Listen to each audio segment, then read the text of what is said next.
I have never met anyone more prone to life-threatening idiocy. Oh, what the did Crimson do this time? All right, welcome everyone to the Cheap Seat Critics podcast, where we're covering Twilight New Moon because we are doing the whole series, the whole franchise. With me today, we have. Hello, everybody. I am one of your hosts, a geeky writer. Oh, you already went. Yeah, that's me, and I'm Sprinks. I tripped. Throwing a curveball at you for. I was waiting on Crimson, but he already went. Oh. Hey, listening to Cheap Seat Critics podcast. Well, thank you, but hey, if you want to check out like updates or anything, you can look up Cheap Seat Critics podcast on Facebook, Twitter, Instagram, TikTok. You got a LetterBoxd. We got YouTube and Rumble for visual side of things, and some stuff will be there. Little surprises, maybe. Who knows? We don't even know, but check it out. Precisely, yeah. Very well said. As mentioned, we're continuing our Twilight journey. We're on the second one. Very exciting. So much so, we'll jump into our histories to gauge our excitement levels, starting with Sprinks over here. My history is I've seen New Moon twice now. Once a long time ago and once for the pod. I remember very little, very snippets that occurred in this movie. There are scenes in this movie that I thought were in Eclipse. So that's about it. It all blends and together. I have not read the book. It all blends together like one cinematic experience. Or something. One super movie.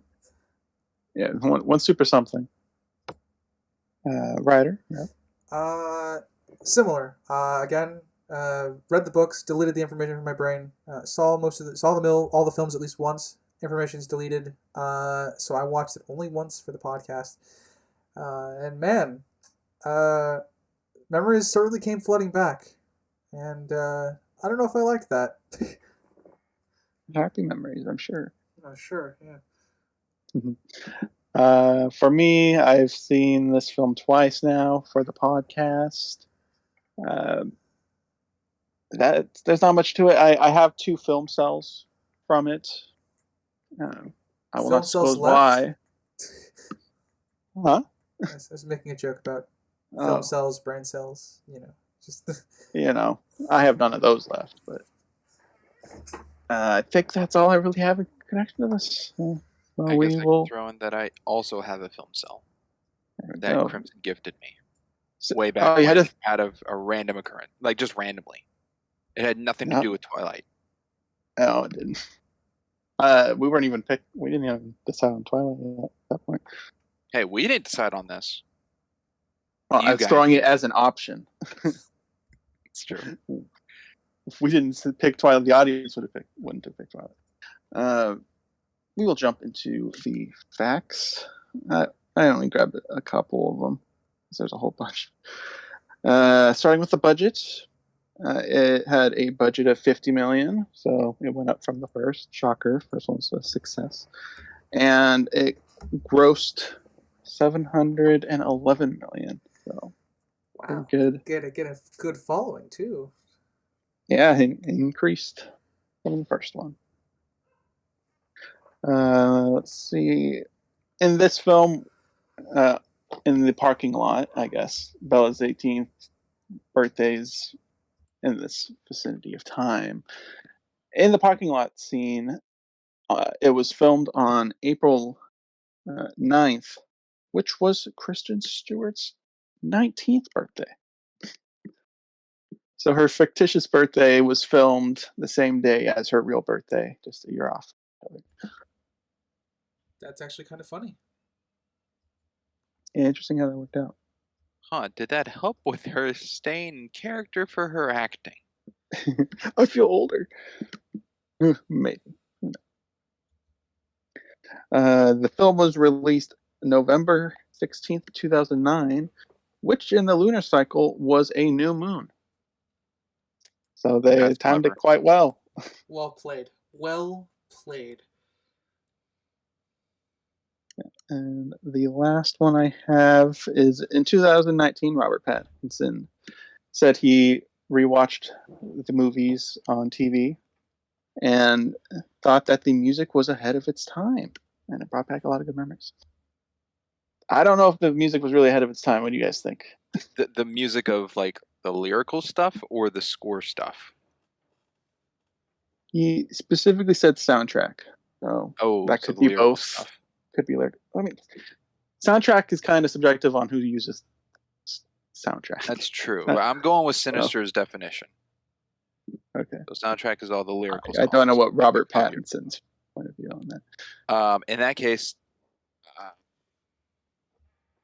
I'm gonna say no. It sounds like it's of the time. Yeah. I mean, you could argue it's a trendsetter, I guess, because a lot of teen type films kind of adapt the music, especially like CW stuff. But I would not say it's ahead of its time.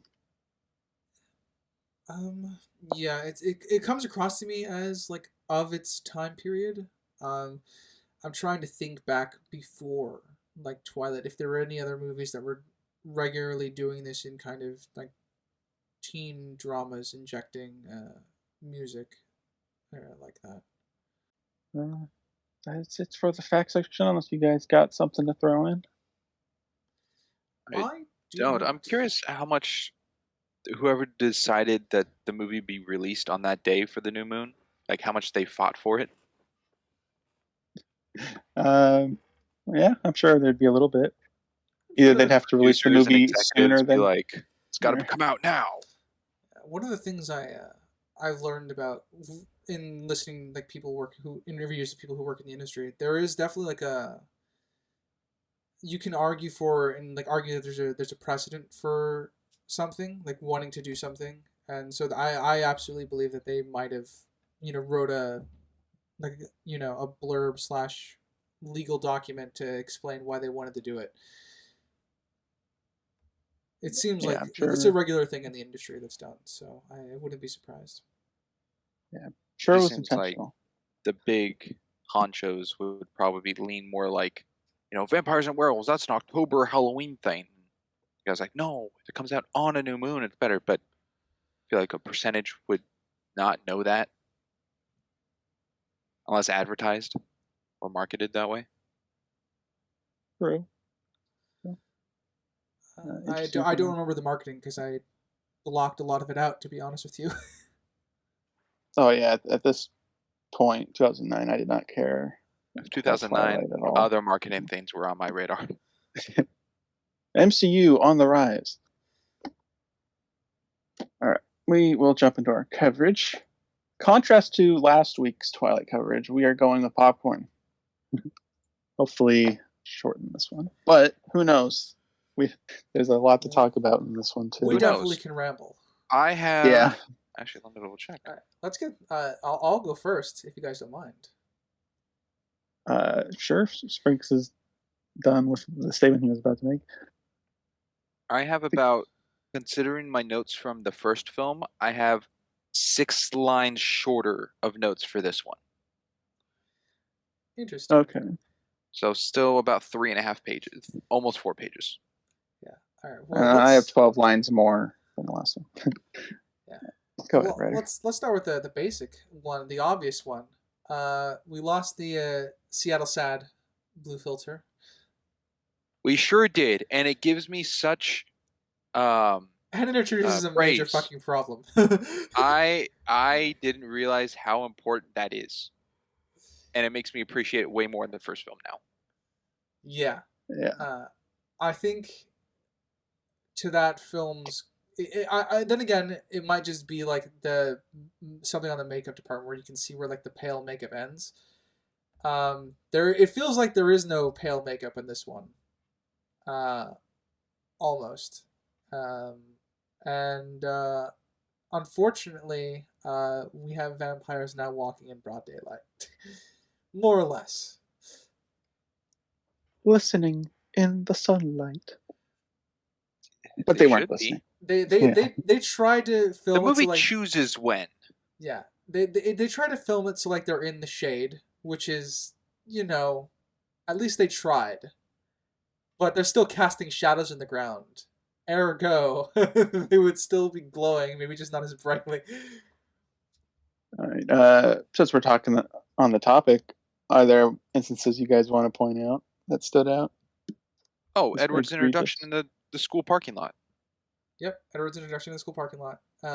Him in the background when Jacob is giving Bella her dream catching necklace. That was just the very obvious one because it was like it's so like blatant. Yeah, and I think Laurent, that was pretty bright as well in the field. Yeah. Laurent with no shadows at There's all. no cover. Yeah, Open field. Yeah, that's what we call a fucking. I think problem. what they're trying to explain is if even there's a smidge of a cloud in front of the rays of a sun, does not cast. You 100%. Is that what it's trying to portray? It has to be direct sunlight. I mean, that's what we have to go with for best faith. Yeah, I mean, I appreciate the attempt in later parts of the film. Well, actually, it's just doing popcorn. When Alice is driving in Italy, like I appreciate the fact that she's like covered up. Yeah, like that makes sense to me. Like at least they made an attempt there. There's a reason she's not glowing because she's covered everything. But the thing you got to remember, writer, is that Alice has more brain cells than some other characters. I will agree with that. 110%. Alice is best girl in Twilight, and I don't think anything can convince me otherwise. She's not the main character. The main character is the best character. That's the rules. Bella's amazing. We keep hearing it from people like Edward that she's great and worth dying for. I will give my answer on who I think is the best after we finish the last film. I'll go with that. Yeah, I mean, well, best character is still Charlie, even in this film. Yeah, writer said best girl. So gotta specify. Who knows? Bella could make a complete 180 by the end. That's true. She could. I'm saying, as of this film, it is Alice. Yeah, there's not too many females in this one actually. Since a lot of the good Collins were There's a whole scene with mostly Jessica. absent. Yeah, yeah. Hang out, Not much. and then those characters all disappear. Yeah, and you got Sam's wife, whose name I don't remember. Wolf Girl. Yeah, Wolf Girl. Say M. Is it M? I think M is short for Emily. Yes. That was that sounds right. Emily. Yeah. There it is. Notes right there, Emily. Good job, memories, guys. Good job. Springs, you got a point? Yeah, I think this is one of the slowest main titles I've ever seen in a movie. It's pretty slow, When but I like Moon. It is slow. With the retracting of the lunar phase. Yeah, the moon going through its phases, and then it says Noom win. That's fair, I suppose. It's still shorter than the Marvel logo, but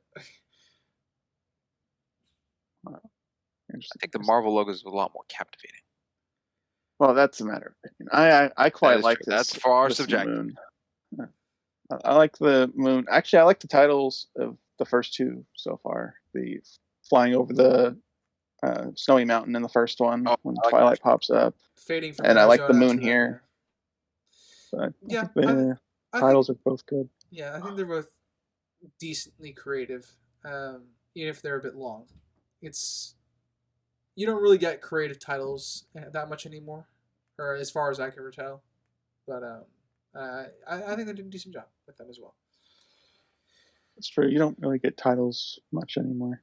Same with like opening credits. Usually it's just the credits at the end. Yeah. I was thinking about that. Maybe it's because of the CinemaSins thing, where it's like, people don't like looking at 50 seconds of logos before a film starts. Well, that's when there's so many production companies. Yeah. Funny enough, I think the exception to that is probably something like the Spider-Verse, where the logos are played into the story of what's going on. Oh. You just tickled my brain. There's something like that where Wasn't Spider-Verse just like multiple variations of one logo? No, there's a few different logos and production companies that come up at the beginning, but they all have variations playing at the same time around the logo. So like you see them glitching, like they're from a different universe. So you see various, like for the Columbia logo, you see various versions of that kind of overlaid on one another. But the time that the logo is up isn't changed, if that makes sense. Yes. Yes. I remember the Columbia one. Anywho, this one has like 40 seconds of New Moon. Just seemed too long. I'll give it merits that it's clever of the moon cycle changing for the title. That's cool. Just think it's too much. All right. We ended one of our last points in the previous film was Jasper being present with Bella's blood, and we were freaking out at the time of that revelation. Yeah, like nothing was wrong in the first film. Yeah. What are you talking about? First film, all good. That is fine. This film, Yeah. Whoa, Does that stick? Yikes. No, it doesn't. We got What problems. happened? What happened? He lost his cool. What drop happens of blood. is this is a character inconsistency, everybody. It is. Pretty fucking major one, seeing as he tries to kill the main character. Yeah, well, last one, she's like dripping of blood from a head injury all over her arm. This one's a single little drop from a paper cut.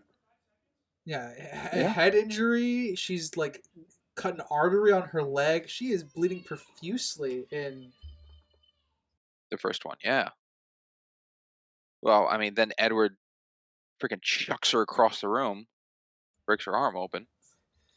I don't know what he was doing there. I have no idea. He could have just grabbed her and ran. He was being stupid. Oh yeah, Edward would They never even said be in the first stupid. movie he's the fastest of the Cullens. Yeah, He could could have outrun grabbed her. Jasper. He could have grabbed her and run, and also any of the other Cullens could have tried to stop him. No. They just grabbed Jasper, and Alice is like, Jasper, calm down. Well, Sure, man. Carla Just a didn't little do bit of blood. anything. yeah, He didn't do anything until he went over to way too see late. the injuries that Edward caused, but I'm gonna jump back just a bit. Unless we have anything else to say about that scene, other than Jasper's got ruined. A lot of the Cullens got damaged as far as character work is being done. Everyone got damaged because of that stupid decision. Just a little bit. We didn't even get to see what the gift was. That's true. I'm trying to think. That's a great thing to point, Ryder. How many people in this movie were not damaged, and is there anyone who was heightened? I don't think Charlie was damaged. Charlie is not damaged, and I actually think he's I don't think he perfectly got fine. heightened. I don't think he got heightened. No. I think Jacob got more complex, but I don't know if that heightens the character. Okay, I think Jacob's the only one that's coming to mind who got heightened. Yeah, I think. But then again, that's just he got a lot more screen time than the first movie. Yeah, Alice. I think Alice ended up being neutral. There are some fall off points. She's kind of changed. A little bit, yeah. Like I said, I think it ended up being neutral because there were some downfalls, and then it kind of rose back up. Yeah. Towards the end. I think Harry went up. What was Harry even doing in the first movie? I don't think he had a speaking line in the first movie. I can't remember him in the first movie. He was just in the background. Yeah. Well, then yes, he definitely got heightened. I think all the Cullens got damaged just for the scene alone, except for Rosalie, because I don't think Rosalie cares enough about Bella at this point. There's Actually, still some tension. Rosalie's very neutral, I think. She's not damaged at all because of her vote for no at the end. Yeah, I think that helps even her out a little bit. But I mean, actually, it's slightly heightened because that's actually a care towards Bella, where in the first one she doesn't care at all. Yeah, so she's well, actually grown a little. At that point, she's kind of come around. I'm saying in this scene, I'm talking about this scene specifically where Jasper. Oh, the Jasper thing. I think Rosalie is the only Cullen that's not damaged by that, because Rosalie doesn't care enough about Bella to want to jump in and protect her. How did Emmett get damaged? He could have jumped in to protect her because he mm, He pokes jumped in fun. to hold Jasper back. Eventually, yes. But Edward is the only one to hold Jasper back at first, because Edward had to push Bella out of the way. And my point here is anybody could have jumped in to hold Jasper back before everyone did do that. So they didn't react fast enough to prevent Edward from pretty much injuring Bella. And Edward is the fastest one who would have reacted. Yeah, which I'm fine with. My point is that everyone else should have reacted. They do, but it's not until after the fact. I don't. Is that just a nitpick out of you? Yeah, it it's more not it's not like, horribly character assassination. It's just a nitpick. Yeah. Okay. It's a nick in their characters, I think. Because Alice might not be the most physically gifted of the vampires, but I fully believe she would jump in to stop Jasper from even making the attempt. Okay. Also, could Alice have I don't see predicted it that way, but okay. the moment? If Jasper chooses to attack her, so a choice has been made, therefore a prediction can be seen. Alice's visions seem random. Alice's visions seem random, and I don't know what constitutes them still. That's part of one of my issues with her character. Because she should have been able to predict the paper cut. Because Bella's intention is to open it. But if I think they said, wasn't it stated at some point, maybe I'm making up, I don't remember, that she sees a future based off a branching decision someone makes. So if there's no decision, she can't see the future. Like, the paper cut wasn't a choice. That just was an accident that happened. She couldn't see that. But Jasper deciding to attack her, that is something she would predict. But then one could argue is the choice that Bella even took the gift from her. Yeah, it depends. I don't know how far her visions go. It's kind of wishy-washy on that, but yeah. I as much as I like Alice, I don't know the rules that are applied to her future sightseeing abilities. To me, it just seems random. It comes across as random. I think it's enough times that it's not just blatantly convenience. Yeah. At least I'd say more for New Moon. First movie about the ballet thing, that's definitely a convenient vision. Kind of the only one we see. This one, there's multiple that kind of occur that she talks about, not that we just see. So I think it fits better. Yeah. I mean, if we're going with her visions are random, and we hear and see all the visions that are relevant, that kind of makes them convenient. We don't get useless visions like, Jasper's going to have a bowl of cereal tomorrow. So is that that's just a movie moment thing? If we're going with it's all random. Yeah. Well, that plays into, are there visions we don't see that Alice is having? We don't know. It's not brought up. Yeah. We only see the relevant ones. The only rule that I think is consistent, the only rule that I know about that they introduced in this film is that she cannot have visions around the werewolves. Yeah, the mutts blind her. No, I'm sure the 3-month span of October to December, Alice had visions somehow, somewhere that they're just not relevant to show to the audience.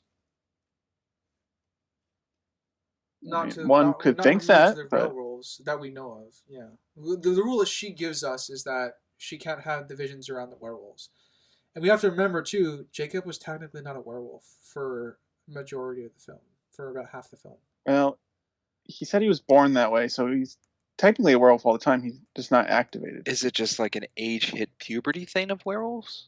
Like once they hit a certain age, then it occurs? They establish a rule with They establish that the werewolf gene kind of activates in a response to the Cullens being in town, or having been in town for so long.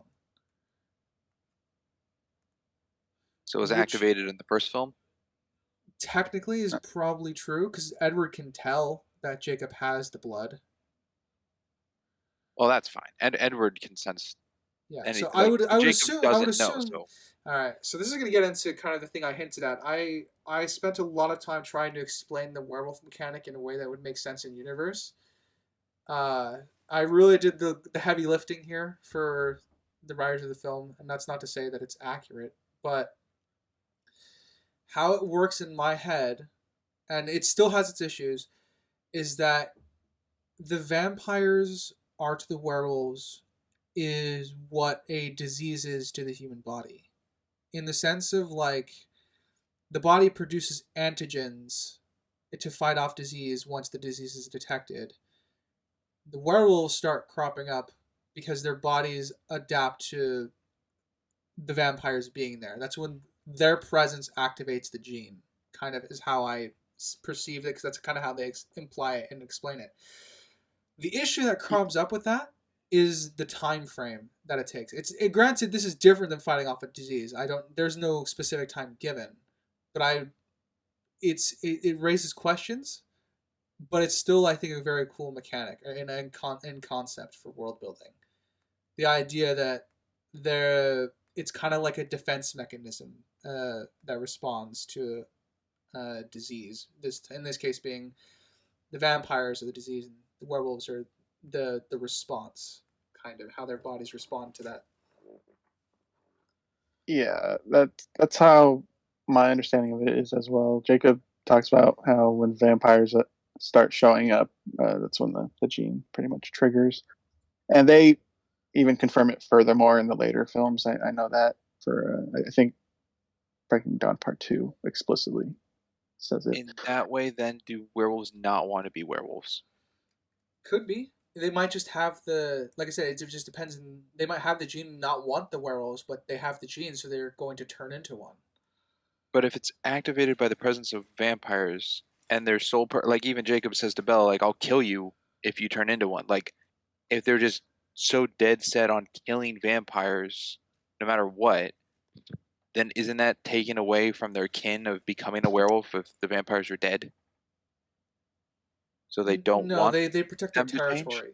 They happen to be hunting Victoria specifically because Victoria is killing humans. They have a treaty with the Cullens. One. Remember, the Cullens are the exception. They have a treaty. Oh, just this one pack. I mean, well, that just brings up how many werewolves are in the world. Is it just this pack's treaty thought of how it goes? Don't know, but the presumption we know vampires are widespread. Werewolves, we don't really know. Yeah, we don't really know about werewolves. We know vampires are out and about, and we also know that they don't target the Cullens specifically because they have a treaty with the Cullens. So Jacob's threat, if that's what he said, because I don't remember if he actually threatened to kill Bella, his threat's pointless because Bella would be a Cullen. Well, then... No, the threat to kill Bella would be if they turned her on their territory. Then they would be breaking the treaty. Therefore, he would have to kill her because the treaty's broken. That's what the threat was. Okay. Because if they turn her, that breaks the treaty. Yeah. So then she's fair game to kill.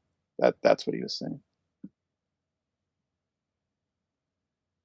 The treaty was made so long ago, but the Cullens come and go all the time, that vampire presence, because of the treaty, would be a current. So even if it's not the Cullens that caused the disease in Jacob, he's been around vampires his whole life. So that still makes me think it's an age thing. I mean, there could be a maturity level once you hit the stage. This is when you can, potentially. But I don't think there's an age. You hit 18, you turn into a werewolf. Because that's not how you phrased it. But maybe if you hit 18, then you can turn into one. It's not that you will turn into. We don't get any rules regarding age. That's not brought up. It could just be within a certain bracket kind of thing. Is when you're like turning red. You know, when you just kind of hit that age mark. You turn into a giant. I mean, it's a fine theory. There's just nothing that talks about that. Yeah, I don't get him talking about the presence of vampires triggers more werewolves. Yeah, I'm not against the theory outright, Spriggs. There's not enough in that for the film to me to kind of adopt it into what I would assume is this world's werewolf lore. Because what we have to go on is that it's proximity based, like the vampires. being near the territory is kind of what triggers the gene. Then Again, we don't know. We only know I know, but what we only know with that what we do know of the first film, of how long Jacob's presence around the Cullens, of a couple months at least. I remember Cass was giving out a lot of dates in the first film of coverage, which I wanted clarification because it confused me if it was referring to the book time or the movie time. the movie time we know is 2 months. Okay, so even Bella is saying he has like symptoms like mono or something, like brings up to him like this sickness he has of changing. It took that many months around vampires to activate. Presumably, like I said, my issue with the time frame with regards to that specifically is because Edward is a junior at the high school. That means the Cullens have been there at least 3 years, and we don't get werewolves until the following film, which implies to me that it took 3 years for that to evolve, which for me is weird. I don't know, but then I don't know all the specifics of how their werewolf lore is supposed to work, other than that it's a genetic response. Yeah, but a genetic response that lays dormant for at least 3 months before activating. Yeah. Because the Cullens left in like September. No, and Jacob's getting these things like late December. And we know Victoria's there the whole time. So there is a constant vampire presence, even if the Cullens are. Which is true. We're going to have this topic again in breaking down part 2, because they're going to add more layers to this that will complicate this. Yeah, because the other facet of this is why didn't it activate in the 3 years the Cullens were there already before Bella showed up in the first Twilight film. 2 or years. even if that's just the Cullens. Yeah. Well, even if it's like vampire presence beforehand. Well, I mean, we had the trio last time, and there was no werewolves, which is something I complained about in the first part. Yeah, that's another issue as well. The reason I'm using the Cullens as an example, for instance, is because they're the only ones that we know consistently come and go from this area. That's not to say the other vampires that don't randomly visit, because the trio does, but we know for sure the Cullens come and go regularly. Yeah, but there's a possibility that before, I guess, Edward's freshman year, they were never around before Jacob's birth. Yeah, there is that possibility. But yeah, so for now, cool in concept. We shall see if it's consistent going forward. Yeah, see how bad it gets. We're good, I suppose. But I don't think so. Yeah. We were introduced to the Voltari as Edward's method of suicide. The most natural conversation ever to be brought up. Oh, well, I mean, they are studying Romeo and Juliet, and they feel like star-crossed lovers, so it's not that out of the blue, but it's still very much a forced conversation. So forced in there. I envy her because she can kill herself. You know, the Volturi are the only things that can grant me that. What? I wonder if the Volturi is going to be relevant. It's so lazy. Oh yeah. Oh, that part specifically. Yeah. No, that's the issue. Yes. That's I think. I didn't calculate, but I think every conversational piece between Edward and Bella in this movie is eye rolling. If not every, most, absolutely. Also, vampires can just jump into a fire and die. They don't even have to get dismembered for that. But you will. There's definitely there's ways to kill themselves, so it's just weird that that's his chosen method is to provoke the Voltari. Yeah, do you think if you skydive without a parachute as a vampire, you'll impact the ground and crack yourself open? Probably. Yeah, I'm willing to believe. Edward just gets his head hit on the ground and cracks his cheek. Yeah, he could just hire some other random vampires to kill him. He doesn't have to go to the Volturi to do that. I'm just mercenary. Well, yeah. Well, the Voltari is. I think he specifically wants to do that, and I don't know why that's specifically something he wants to do. Is it an honor thing? I'm implying that Edward doesn't have any depth of character here for me to understand why. Well, he for would wanna Edward, pick the but is it? Voltari. I mean, it's just information we don't know of. Like, what we knew, Carlisle was connected to the Voltari. Yeah. So is it It would like be something like weird. story and knowledge over the century Edward's been around? Just all knowledge he knows, so that's what he goes to? Because of his dad? Could be. And he knows how to kill vampires. We learned that in the first one. Like killing James, they're like, all right, dismember, throw him in fire. They know how vampires can get killed. Don't need Volturi to do that stuff. What I wouldn't give for Buffy to be in this universe. Oh, that'd be great. I guess Edward just doesn't want to hire no names to take him out. I just think the writers didn't think, and they wanted the Volturi to be introduced. That's what I think. That would be accurate, at least based off of the films. I can go with that to a point. I think if Carlisle was never a part of it, then it would be more that way for me. If there was no connection to it. Yeah, the explaining, like the cutting away and explaining in front of the painting because Carlisle's there, I can chop that away as to Edward just explaining part of his family history. That would be a normal-ish conversation to have, considering their vast history. But that again, this goes back to the issue of how much of a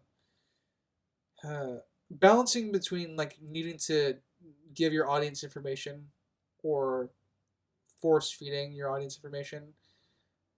I don't remember the context of the conversation. I know it's something to do with like envious about death, being envious about death, but I don't remember the full context as to what she first brings up the Voltari in the Romeo and Juliet lecture or watch together in the classroom.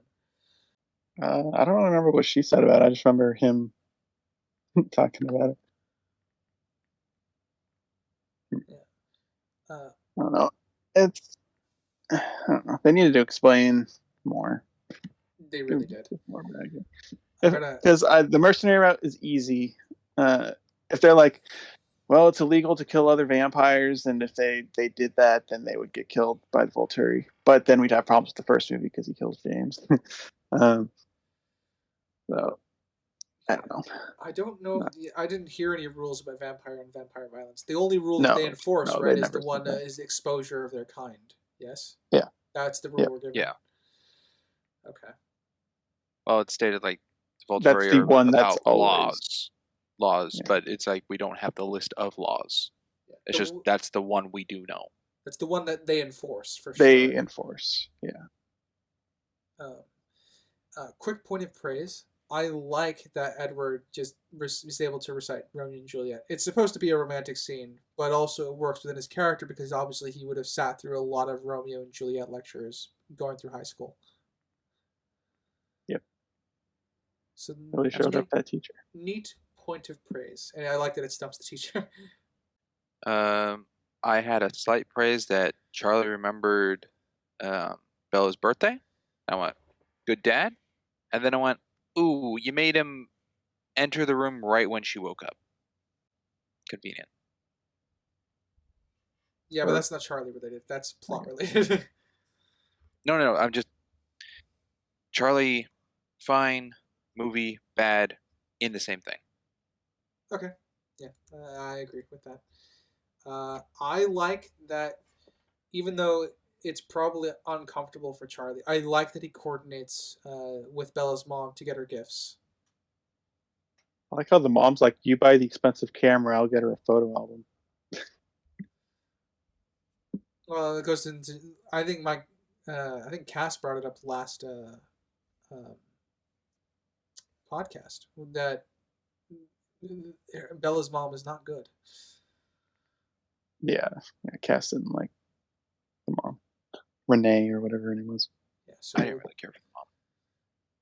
Yeah, what little we got of her, she seems okay, but we don't really have anything more to go off of. But she clearly puts the heavy lifting onto Charlie for getting the quote unquote expensive gifts, as you point out, Crimson. That's funny. I didn't catch that. Yeah. And we don't really get much of the photo album stuff. They kind of start with it, but it doesn't really go anywhere at the end. Right? I'm not forgetting anything. It's just No, they No. don't go anywhere with it. It really feels like this is 2 movies. Like the first half is still the school and the depression of Edward and everything, and then it turns into the werewolf. they did the same thing as the first movie, where they introduced the conflict right at the end. Like it's the Volturi thing isn't built up except for the mention at the beginning. They aren't a threat through the movie. They're just and now they're a problem at the end. Oh, now we're going to Italy. It's the same problem. They didn't build up the antagonists. Yeah, and I think that's because they want to focus on the will they won't they romance. Yeah, I agree. Yeah. It's bad. Except now there's 2 parts. You got Edward and Jacob. Ooh. We finally found the third part to this fucking triangle. It's great. Mike, excuse me. There was a date here. Okay. Oh yeah, Mike. I stand by what I said. We finally found the third part to Punch this Face. triangle. Yeah, Punch Face. What a great name of a movie. Punch Face. Yeah, I think I wrote that down. Punch Face. Yeah, Mike. Hey, we were supposed to watch that. Remember the trailers like punch faces. I felt bad for Mike. He was on the verge of tears when Jacob was like up in his business. It's one of the saddest faces I think I've ever seen in a movie. It looked so real.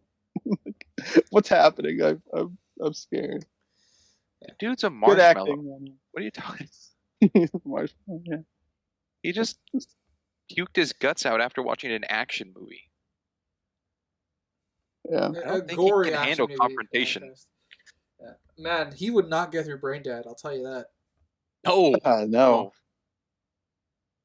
I think the scene of the monkey in the cage. You think he can get through New Moon? Bella cuts her finger and bleeds. I think he'd flinch and maybe cry, but I think he'd have to look away. A detail I was questionable on is Bella driving to school at the beginning of the film. Over the radio, it says there are 3 presumed dead by an animal. I didn't know with the time difference between the first film and this film if some of those counted as the trio's kills from the first movie. It said 3 missing hikers. It's supposed to be. I'm assuming it's Victoria. If I remember correctly, the entire it said 3 missing hikers. I remember reading this somewhere, so bear in mind that I'm not 100% sure. I think the entire series, meaning all the movies, take place within a year. All of them? All of them. I don't think so. I remember reading that somewhere. That's something we can. That's something we can look up when we're done. First one started in March, and this one was wrote it down. Her letters to Alice were in February. The San Marco Day Parade is April 25th. So, yeah, it's more than a year in the franchise.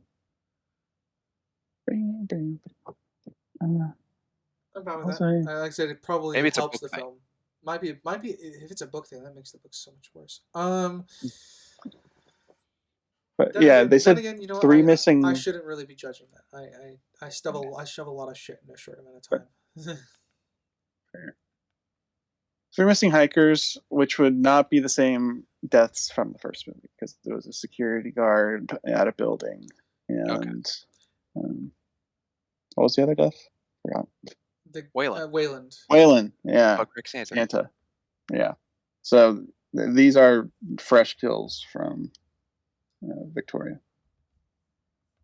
Well, okay. Or to go with that, it's Victoria and it's not the werewolves. Because then it brought up later that there's now 5 by animal attacks, and then Jacob makes a comment that they're killing vampires. So it also could be a combination of the 2. Some be. Victorias, some werewolves, both animal attacks. The werewolves That would just be is targeting not- vampires. They wouldn't be targeting people. Well, true, but in common, just carry on with their life, a vampire blending in or spotted, Yeah, they wouldn't. They wouldn't be able to. I don't think the humans would be able because to it's tell the missing, difference between a not human corpse declared and a dead. vampire corpse. Yeah. Yes, that's true. We are missing. And if they were disguised in civilization, they could. That's a good point. I like that idea. I actually think that helps the werewolves if the missing people are vampires. I think it could be either. It could be either. I'm leaning towards vampires because I don't have anything to say that the werewolves target people. They don't target people; they target vampires. But like the Cullens, vampires blending in. Yeah, Yeah, but remember it's either Victoria killing humans or the werewolves killing vampires. But obviously, the people are seeing them as missing. And if it's three people, not- hikers, Victoria took out 3 at a time. She must have been real hungry that day. Oh, that's not within a day. Oh, it was just Yeah. 3 hikers randomly? Yeah, they Oh. they say it's randomly 3 hikers. Like it's not. Oh, well then that even Yeah, I I don't. feel like it's not, then it definitely could be either. I 'cause do they're have individual a hacks. point of praise. I like when world building is fed to us diegetically. That obviously would be on the radio as a broadcast. It's weird that it's the only thing that we hear from the radio, but I accept that as a delivery mechanism for telling us that there is a still strange happenings going on here in Forks. I agree. It's good to show a use of like a transitional scene or shot going from place to place with world building and stuff going on rather than just cutting to Bella at the school and only fixating on like a point of view of a character. Is it 28 Days Later or I Am Legend that starts with like the news at the beginning? Gonna go with haven't I Am seen Legend. either. Or no, never mind. Could be I Am Legend. You said 28 days later, and I went to 127 hours. Completely different movies. 28 Days is the vampire movie where all the teeth are fangs, not just the 2. Or in this case, none. Yeah, there's no fangs in this one. Yeah, I was just bringing it up because I always remember the one of the I always say I always remember this. I don't know what film it is now because I'm confused myself. Isn't it? But it's a Well, film that starts out with like the world history of the zombie apocalypse, and then Yes, It I know touches exactly. it. It's all news coverage. yeah, it's all news coverage, and then Oh. we're right there. We pretty much start in it. That might be I Am Legend. Yeah, that's why I'm leaning towards I Am Legend as well. It's not World War Z. It's not. The only other one that, funny enough, the only other one that It's not Shaun of the Dead. yeah, the only other one that I'm thinking that opens up a movie like that is funny enough, Battle of Los Angeles. But I don't consider that to be a good No. movie. I just consider it to be a fun No. movie.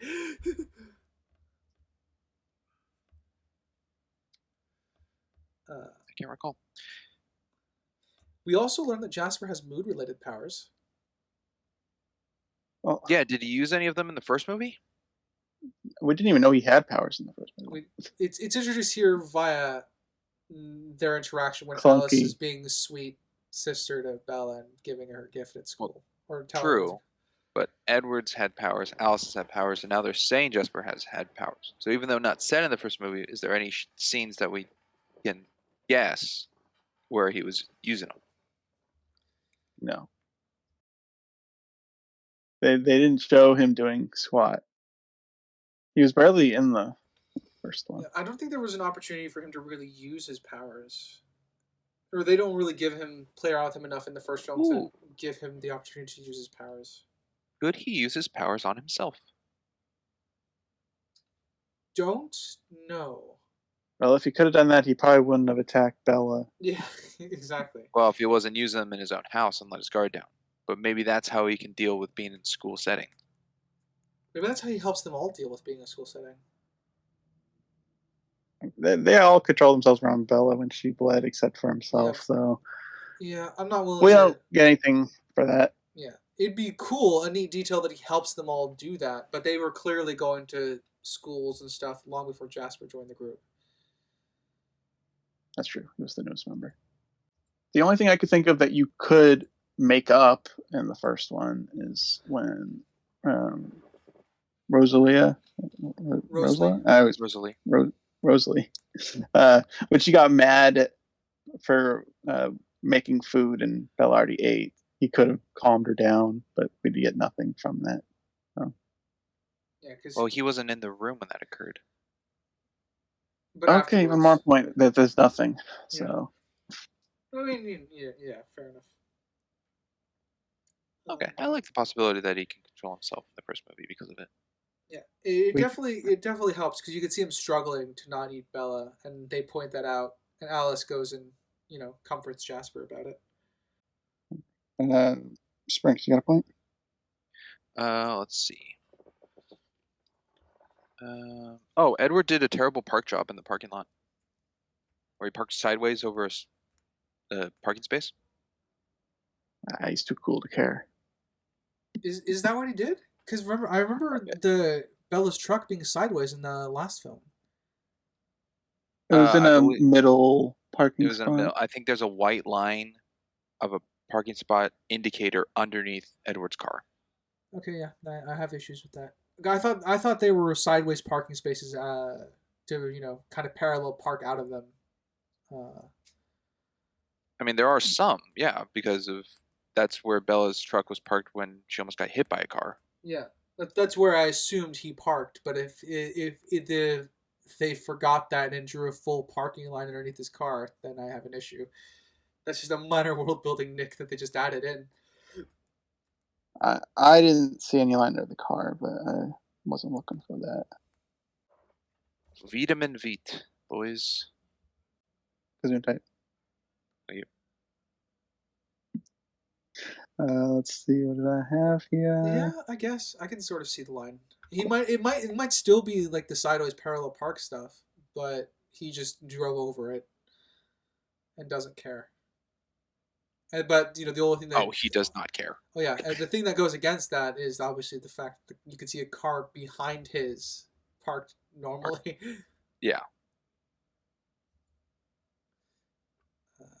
I don't know. School parking lot's weird. Yeah, there will be a school parking lot image going up on Instagram for all you audio listeners out there.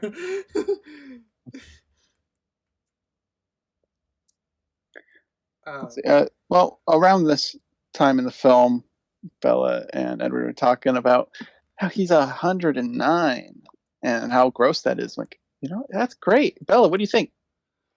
She's okay. It's quite an age gap. It was obviously there in the first one. We didn't really talk much on it. But the fact that they acknowledged it. Oh yeah. By the way, this is the writers dealing with the issue, and that's it. We're past the topic now. Him being 109, is that 109 since he changed in 1918, or is that from his birth? I don't know why he would say this is my vampire age. So I'm going to go with that's his age. Okay. Because he was turned in 1918. Yeah, I think he would include the years before he got turned as well into that. It would be his birth, his real birth. We get a nice scene with Carlisle when he's patching up Bella. After she gets hurt. Like I said, this is where I drew a lot of my reasoning in the previous film that I wish we got more on as to why Carlisle changed Edward, because the groundwork is there, and this definitely feeds into that groundwork, which is that he wants to help people, and that's ultimately what it comes down to. So that's his superpower. Yeah. Ultimately, Sorry, I'm doing the math here. It's not adding up. Unless this film takes place in 2010, Edward, his age is not lined up. Because 1918 is when he changed and he was 17. Which means he was born in 1901. Could playing around with months change any of that? Was 1901 a leap year? Because even still, that would be way off in numbers. 1901 plus 109 is 2010. Is he just happened to be 17 currently in that film? Like, that's how he introduced himself. So is he 17? Oh, that's was he just turned the when age he was 18? he gives. Was he turned when he was 19? That's just the age he was pretending to be. I see. I mean, that gets into Just assuming he's lying about his age then. I mean, if that's the case, then to line up, if this is taking place in 2008, because it's before with the events of the first film, which came out in 2008, but I don't know if the book is set in a different time period, or sorry, different year, I guess. That would make him just younger and younger. I mean, that might go with the release date thing. Maybe the movie was supposed to come out in 2010, but they did it early to get the new moon. Therefore, they screwed up the date that way. This film came out in 2010? This came out in 2009. 2010 would fix the age thing, right? Sorry. Oh, I number of in universe year. Yeah.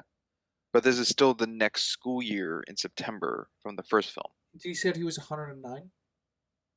Yes. That's what he said, yeah. And he got bit 1918, and he says he's 17 and been 17 for a long time. So unless this film takes place in 2010, the math doesn't add up. No, I think that could work up. He could be born in 1900 and then get turned in 1918 and still be only 17. For his 18th birthday? Before his 18th birthday, yeah. All right, that takes place in 2009. I think it can work. Movies take place on release, unless stated. Well, no, that's going for the first movie, which came out in 2008. That takes place in 2009 because it's the same year. Because Bella started school in March, and then went to prom, and then I guess between that movie and this one is just summer break that we don't see. Yeah. Probably smart. I have no idea what the Cullen should be doing for activities in the summer break. Some other sports. Listen down in the comments. What year does this film take place?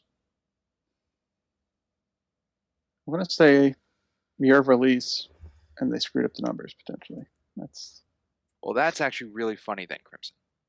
Because that's another thing way out of world that this movie does, messing with the first movie, but the first movie's standalone, and this one's doing a lot of problems that don't stick to the first one and breaking continuity.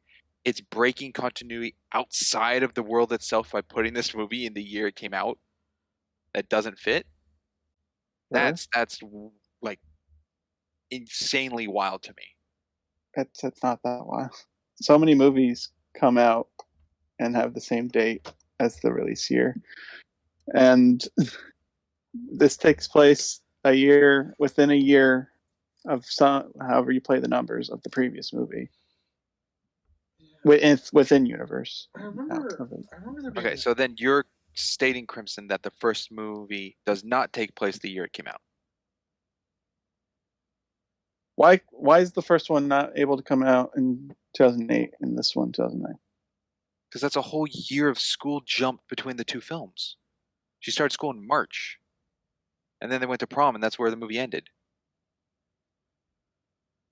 And now they're starting school in September. That would be a new school year. Yeah, but summer break doesn't jump the year. That's New Year's. Unless there's a whole year of school we don't see. Let's see what you're saying now.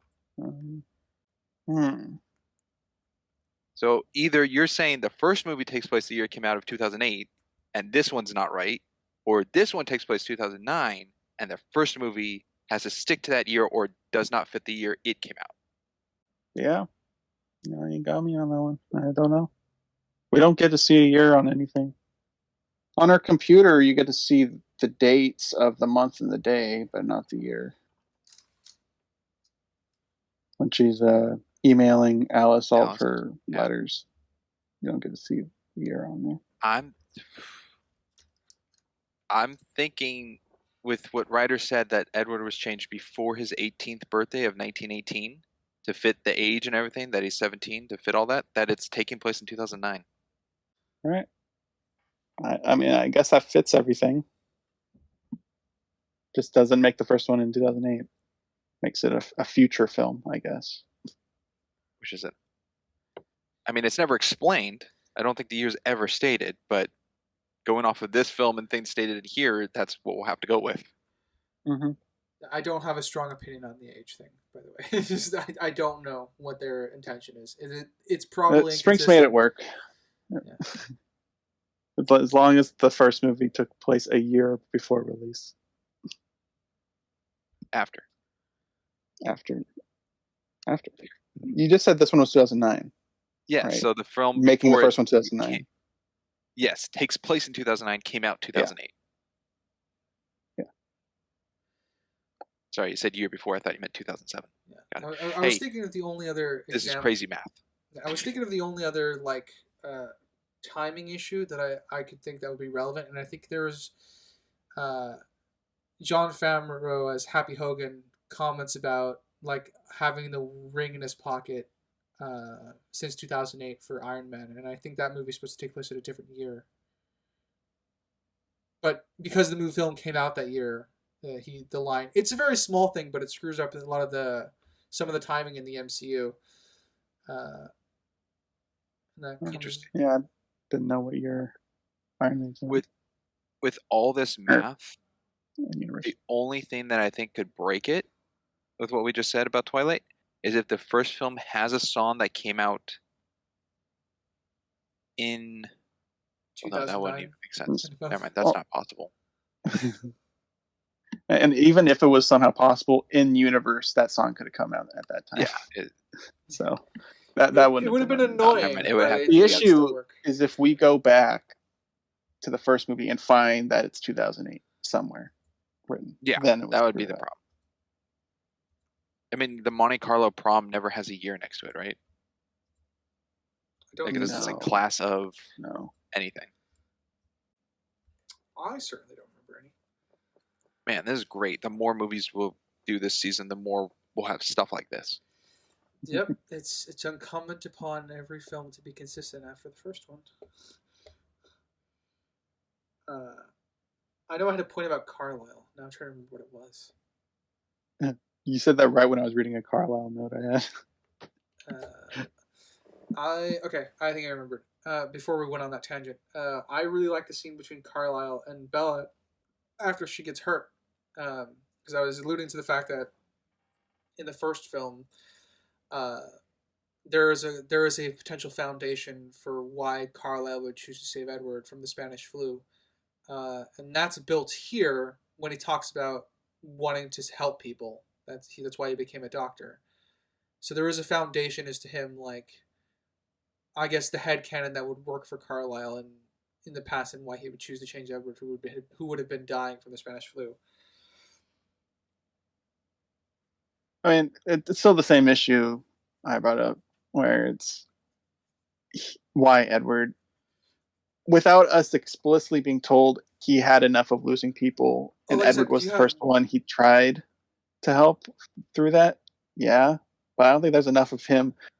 I care enough to help people, and then Edward was having enough. For me, the foundation for a reason behind why Edward that's built here is that, again, this is me writing for the writers, so this is not actually what happened, and I don't factor it into objectively, but this is what could help if this is the reasoning they gave, is that imagine Carlisle being a doctor and working during the Spanish flu and just being unable to save anybody. And I figured he would just pick Edward out of frustration, because he just wanted to save that one person. I agree. I think that would be good. It would be it would be very well supported with what little we get of him, explaining why he just wants to help people. That's ultimately his drive, and being degraded because he can't do that. He's unable to save people as a doctor in the 1900s.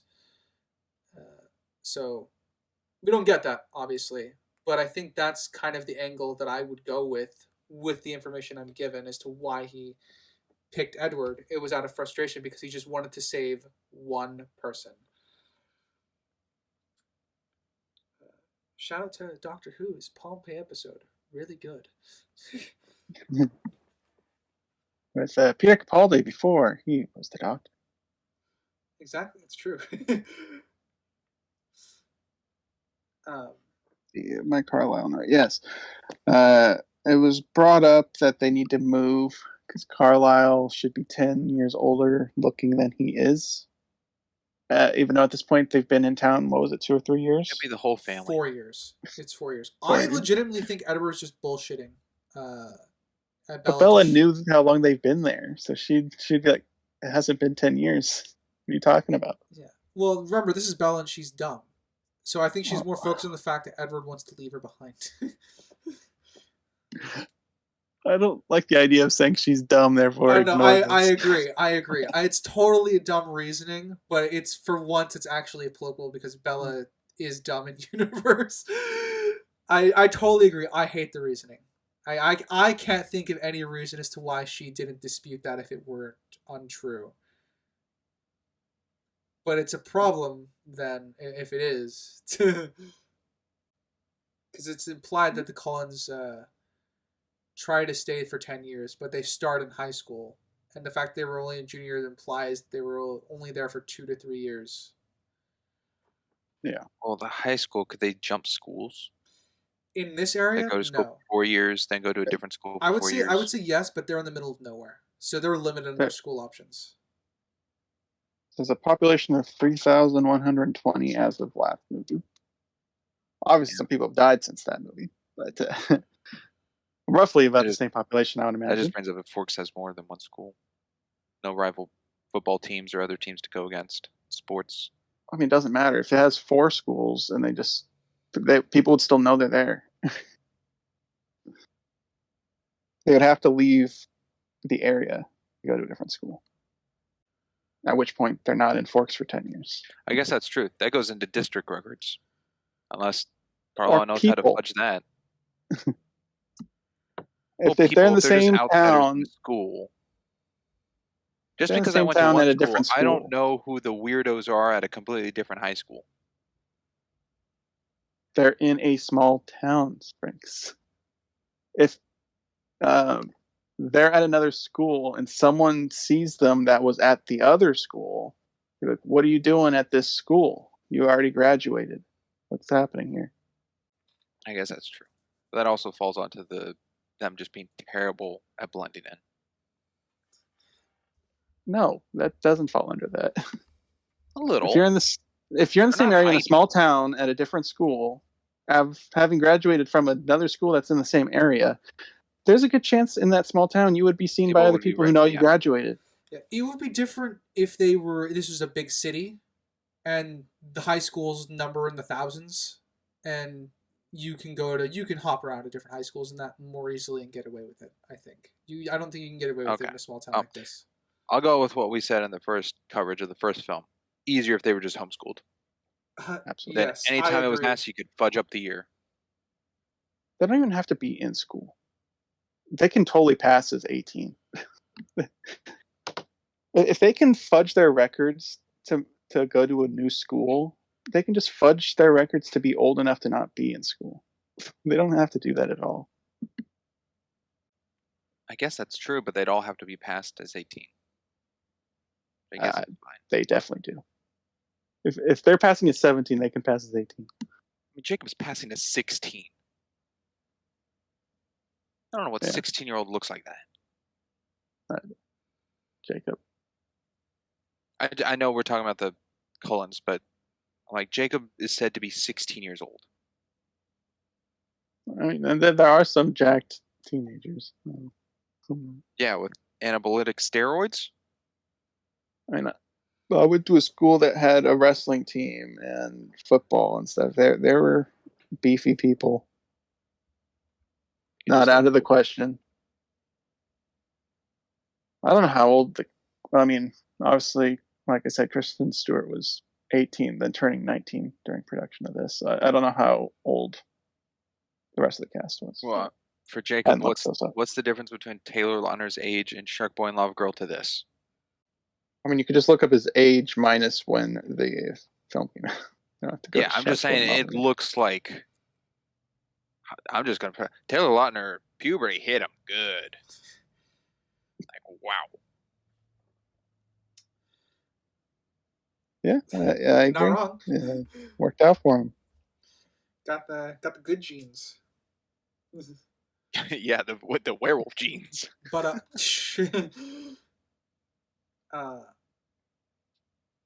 I He was 17 I in the I- first one. nice. I think the long hair. Well, no. Careful about the long hair comment you're about to make. I will reach to the screen and shove your head. I was into just your going to left say, I don't know if the long hair made him look younger. hand. I mean, it kind of hides his like chiseled facial features, I guess, Yeah, making it more like a younger face, I guess. yeah. There's also there are also uh, Native American mythologies revolving around why people kept their long hair. So Yeah, well, the werewolves don't care about that. yeah, they don't, which is weird. Which weirded me out a little bit, but it works with the whole like they're a different, very specific group / gang within the Native American group. So I was. Or is that an age thing? Because Billy has long hair. No, Well, I mean- that he's not a werewolf, so that wouldn't count. My Yeah. point is that it's not really an age thing. It's that there is some precedent for that. I don't know if it's specific to their tribe, but I mean, it could be physical. Maybe they didn't cut their hair. Their hair just receded. because they grow bodies of fur, it's Oh. possible. That could be it. Just sucks it back in. Yeah. It comes out as fur now, Yeah. So Is that why you're claiming that Billy's not a werewolf writer? No, it's just we don't get any proof he's a werewolf, we don't get any proof that he's. and we know not every member is a werewolf. So if I don't see one turn into a werewolf or is referenced as a werewolf, I'm not going to assume. Okay. Like, Billy doesn't have to be the, I don't know the character's name, but the Pierce Brosnan of Percy Jackson films. Just because he's in a wheelchair. I will point out, I went back on the first Twilight because we mentioned how, or Sprinks brought up how Charlie kind of just appears out of nowhere when they pull up yeah, with when the Edward beer. leaves. I was like, oh, maybe he's in the car. Not in the car. But Billy's driving. Yeah. It's very interesting. That's fine. So I guess he Billy has gets some credit. maneuverability in his legs. I didn't realize that.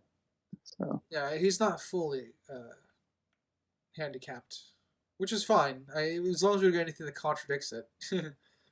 yeah, I didn't realize it. Oh. I think it's funny when. Well, first off, I'm actually probably going to be in a rare camp for this. I hate the fact that Bella just collapses in the woods to have her cry when Edward breaks up with her. That being said, I think I do like the fact that she curls up and cries, like in the dirt or whatever. And because I have an issue with a lot of modern movies where they're almost too afraid to dirty the actor or actress, if that makes sense. I get Okay. what you're going with. Especially for a movie like this where everyone has to look hot. Yeah.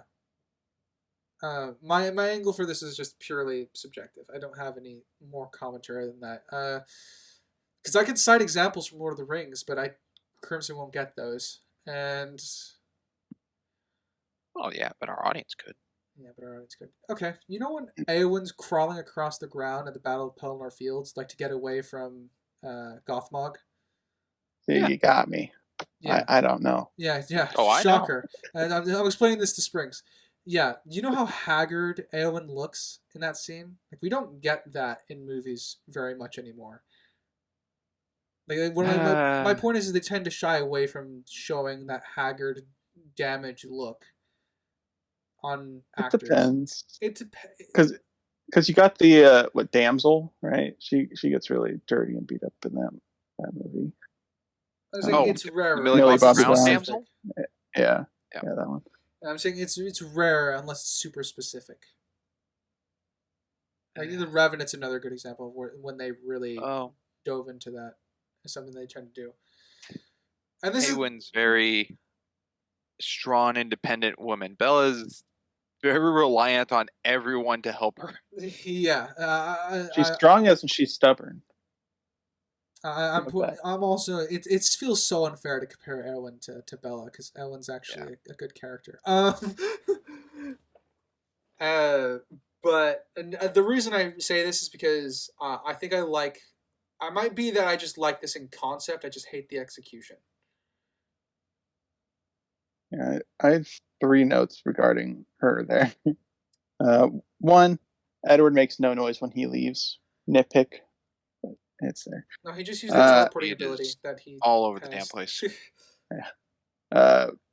He left her in the killer woods. Victoria's still in the woods killing people, and he just leaves her there. That's true, and also Bella lost herself because they went to just behind her house, right? Did they? Well, they went for a ways. Yeah. Edward was right beside her house, and he let her off. So let her to the forest behind her house, but we don't know how deep into the forest.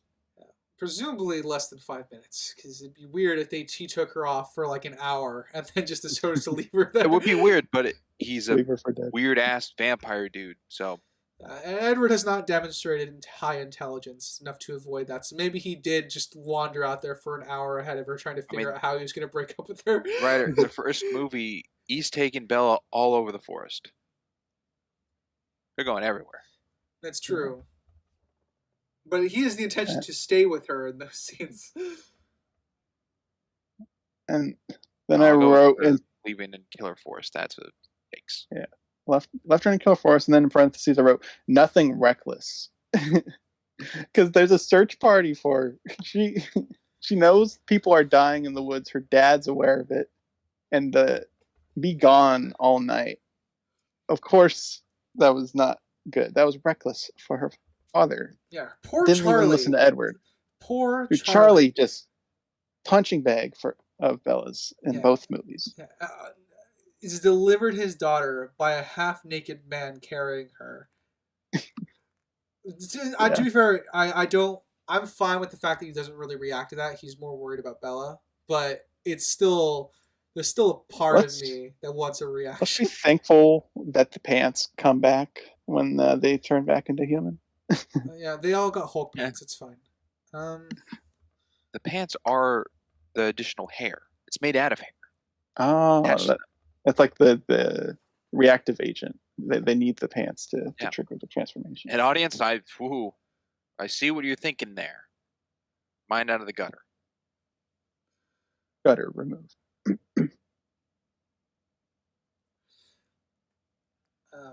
But I do. It's not subtle, but I like that the pack leader who saved Bella shares a nod with Charlie's friend who was there to help him. Harry. Yeah. So I get that I was questioning why they had shirts on at points of the film. To blend in. No. I don't think they want to, No. They don't want to be shirtless all the time, but... Yeah, they do. Yeah, what? Yeah. At a point in the film, they are constantly keeping their shirts off. Well, I mean, for eye candy for audience. They're clearly it's a weird choice to keep the shirt on. Yeah. When Jacob deliberately keeps his shirt on after protecting Bella, I don't know why. Out of decency for her? Yeah, I guess. Possibly. But then he's I'm getting similar vibes to. I'm having similar vibes to the short sleeve shirt debate we had in the last one. People's choices of wearing things. Maybe he likes wearing shirts. Oh, maybe he does. He's the newest werewolf, so he's not fully accustomed to being part of the constantly. Yeah. Yeah. That could be it. I'll talk about the one thing that everybody talks about when they see this film. The transition of time when they are broken up. And the spinning. Yeah, the spinning shot. Where Bella's sitting in the chair. Very cool visual. That's pretty much all my commentary on it. I don't understand the hype behind it. It's as big as the Avengers circle shot. Okay. Absolutely not. Monumental. Absolutely not. In fact, like Avengers stole this directly. Nope, that's comparing Bella to Awen. That is the same ballpark. Don't do that. This did it first. The funny thing is that the Twilight films, they did do it first, so I'll give you that. But the funny thing about that spinning transition thing is I absolutely believe Twilight fanatics would say that this is better than the Avengers shot. Oh yeah, there's so much emotion behind this. Avengers is nothing. It's just cool. Ooh, okay. All right. Alrighty. Let me get my Irish shit. Yeah, shots cool. I think it's good. I think it's cool. The outside, I think what bothers me nice. is that Bella doesn't change clothes. If Bella changed clothes when we saw the transition outside and we pan back around to see her again and she was in different clothes, I probably would like the scene more. I don't know. I feel like it would be more clunky. So the thing that sells it is how smooth it is the whole time. I think if she changed clothes, it would focus more That'd on be the distracting. time change and Well, not I mean, Bella's you could still keep depression. the colors similar, so it wouldn't be so jarring. But I think I would just approve that, prefer that to help show like the times changing or whatever. I don't have, like I said, I'm not gonna stay on the scene for long, other than just like good camera shot, thumbs up. I liked it. I get that Bella's really depressed. Put the months? Do they need to put the months on there? No. Yeah, that was with the portrayal of what's happening outside, they didn't need to. Yeah. I guess All right. the last hold one. on. I'm about so to you make know where it stops. I'm about to make an argument as to why they need to keep those up there. Oh. I don't know if this is the most intelligent audience that this film is appealing to. And done. All right. Insulting the audience. And done. All right. Just wanted to get that well out there. Done. I'm joking, everybody. Ha ha ha. Oh yeah, no, you're not. You just brought it up for a reason. Yeah, it's because I'm joking. And even he's not joking. It's a valid point. It makes it easier to consume. You don't have to guess. Oh, that's October. The portrayal of October could have been a couple months. It depends on kind of what your what you want the focus of the scene to be on. So like, this is gonna get really really weird into psychology. The names are coming up of the months, so you're not observing what's outside as strongly, so you can focus more on the emotion that Bella is feeling. Yeah, your brain doesn't have to multitask. Yeah, your brain doesn't have to multitask. You're clearly focused more than on Bella's emotion than what's going on outside. There is purposeful direction on it. I am joking when I say that, but it's it's take it however you want. I think the best use of it is to stick to that it's the same year. Well, I mean, with the Alice letters later stating it's February, you would also have a passage of time to read through. True, but it hasn't been like a whole year past, or something. Like you wouldn't know till later when she's like, still in school. I mean, who's this? I feel like it would be the same assumed passage of time if the words weren't there or were there. Because who's to say a year doesn't happen right after December, regardless of whether there's words or not? I mean, no, it's just if without the words, it could be thought of that a lot more time has passed until she goes back to school, where this is her senior year, so it's her last time at the school. So it wouldn't be connected till then. Keeping it the same months stated just solidifies that it's the same time. I guess if you want to spare the audience a couple minutes of thinking it's been years instead of months, I guess, sure. That's fair. Because without it, it could play more into her depression that it feels like an eternity has passed without Edward to Bella. Or longer, or whatever. Mm-hmm. Because then the outside could be betrayed rather than just a month part could be as wide as seasons changing. Right. Sprinks, I think you're up to actually make a point instead of piggyback. You got something. The flashback of James, like from the first movie, sucking out Bella's blood and that whole thing. The lighting, 100% different. It's like afternoon. Yeah, they lost the Seattle SAT filter. Remember? No, that wasn't even Seattle Sat. I mean, that's present, but that was at night. This was daytime with how bright it was. Was it at night in the first movie? The James showdown at the ballet? Yeah, She the gets taxi out of the shows taxi up at cab night. and it's night. No, that's right. That's right. Yeah. Right. No one accused like, this of being wow. good. So vibrant. Good observation. I also forgot that Jamie Campbell Bower was in this movie, or like a couple more movies, but he's the Volturi, Head one the or blonde one. The blonde Vilturi. Not the deep RO. voice one? No, Not there's a blonde the one. old man one, the other one. Oh, I didn't really recognize him. Crimson, you would recognize him as the kid who stole the Elder Wand. Oh, Jumped out a window. okay. Ryder, you would recognize him. I guess I would recognize him from. I think I know him from something else then. Yeah. Okay. I know him from Stranger Things. But Crimson, you're not there yet.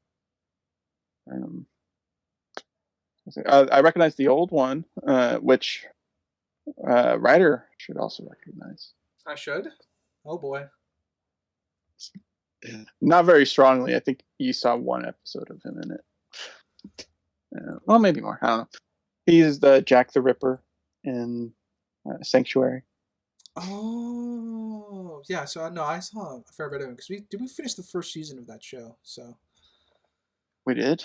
we did. You dragged us through You dragged us through a fair bit of that show, dude. I thought we only got like half. Maybe, but he's in a lot of early episodes. I remember being particularly sad when D from Battlestar Galactica didn't continue on in the show. No, will. I'll jump to Charlie confronting Bella over her depression. I like that he's going to make her move out and move back in with her mom because she's not happy. You know? He kind of forces her to start socializing again. Charlie, again, not being super... I said the word forceful. Not being super forceful about it, but being a good dad and looking out for Bella. Despite everything that Bella does to him. Good dad. Thumbs up. I like Charlie. Yeah, I wrote nothing for that scene other than poor Charlie. I wrote, funny enough, I wrote poor Charlie, good dad. Thumbs up. That's literally what I wrote. Yeah, poor Charlie.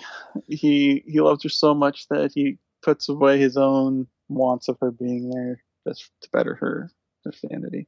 Mm-hmm. I mean, she's getting night terrors. She's screaming crazy. Blood curdling. Yeah, actually. Blood curdling screams. There's some good acting on Kristen Stewart with those screams. Pretty good. True. Once again, I'm really grateful that I saw Still Alice before we started Twilight, because unfortunately, this is what Kristen Stewart is known for, and she should be known for other movies than this.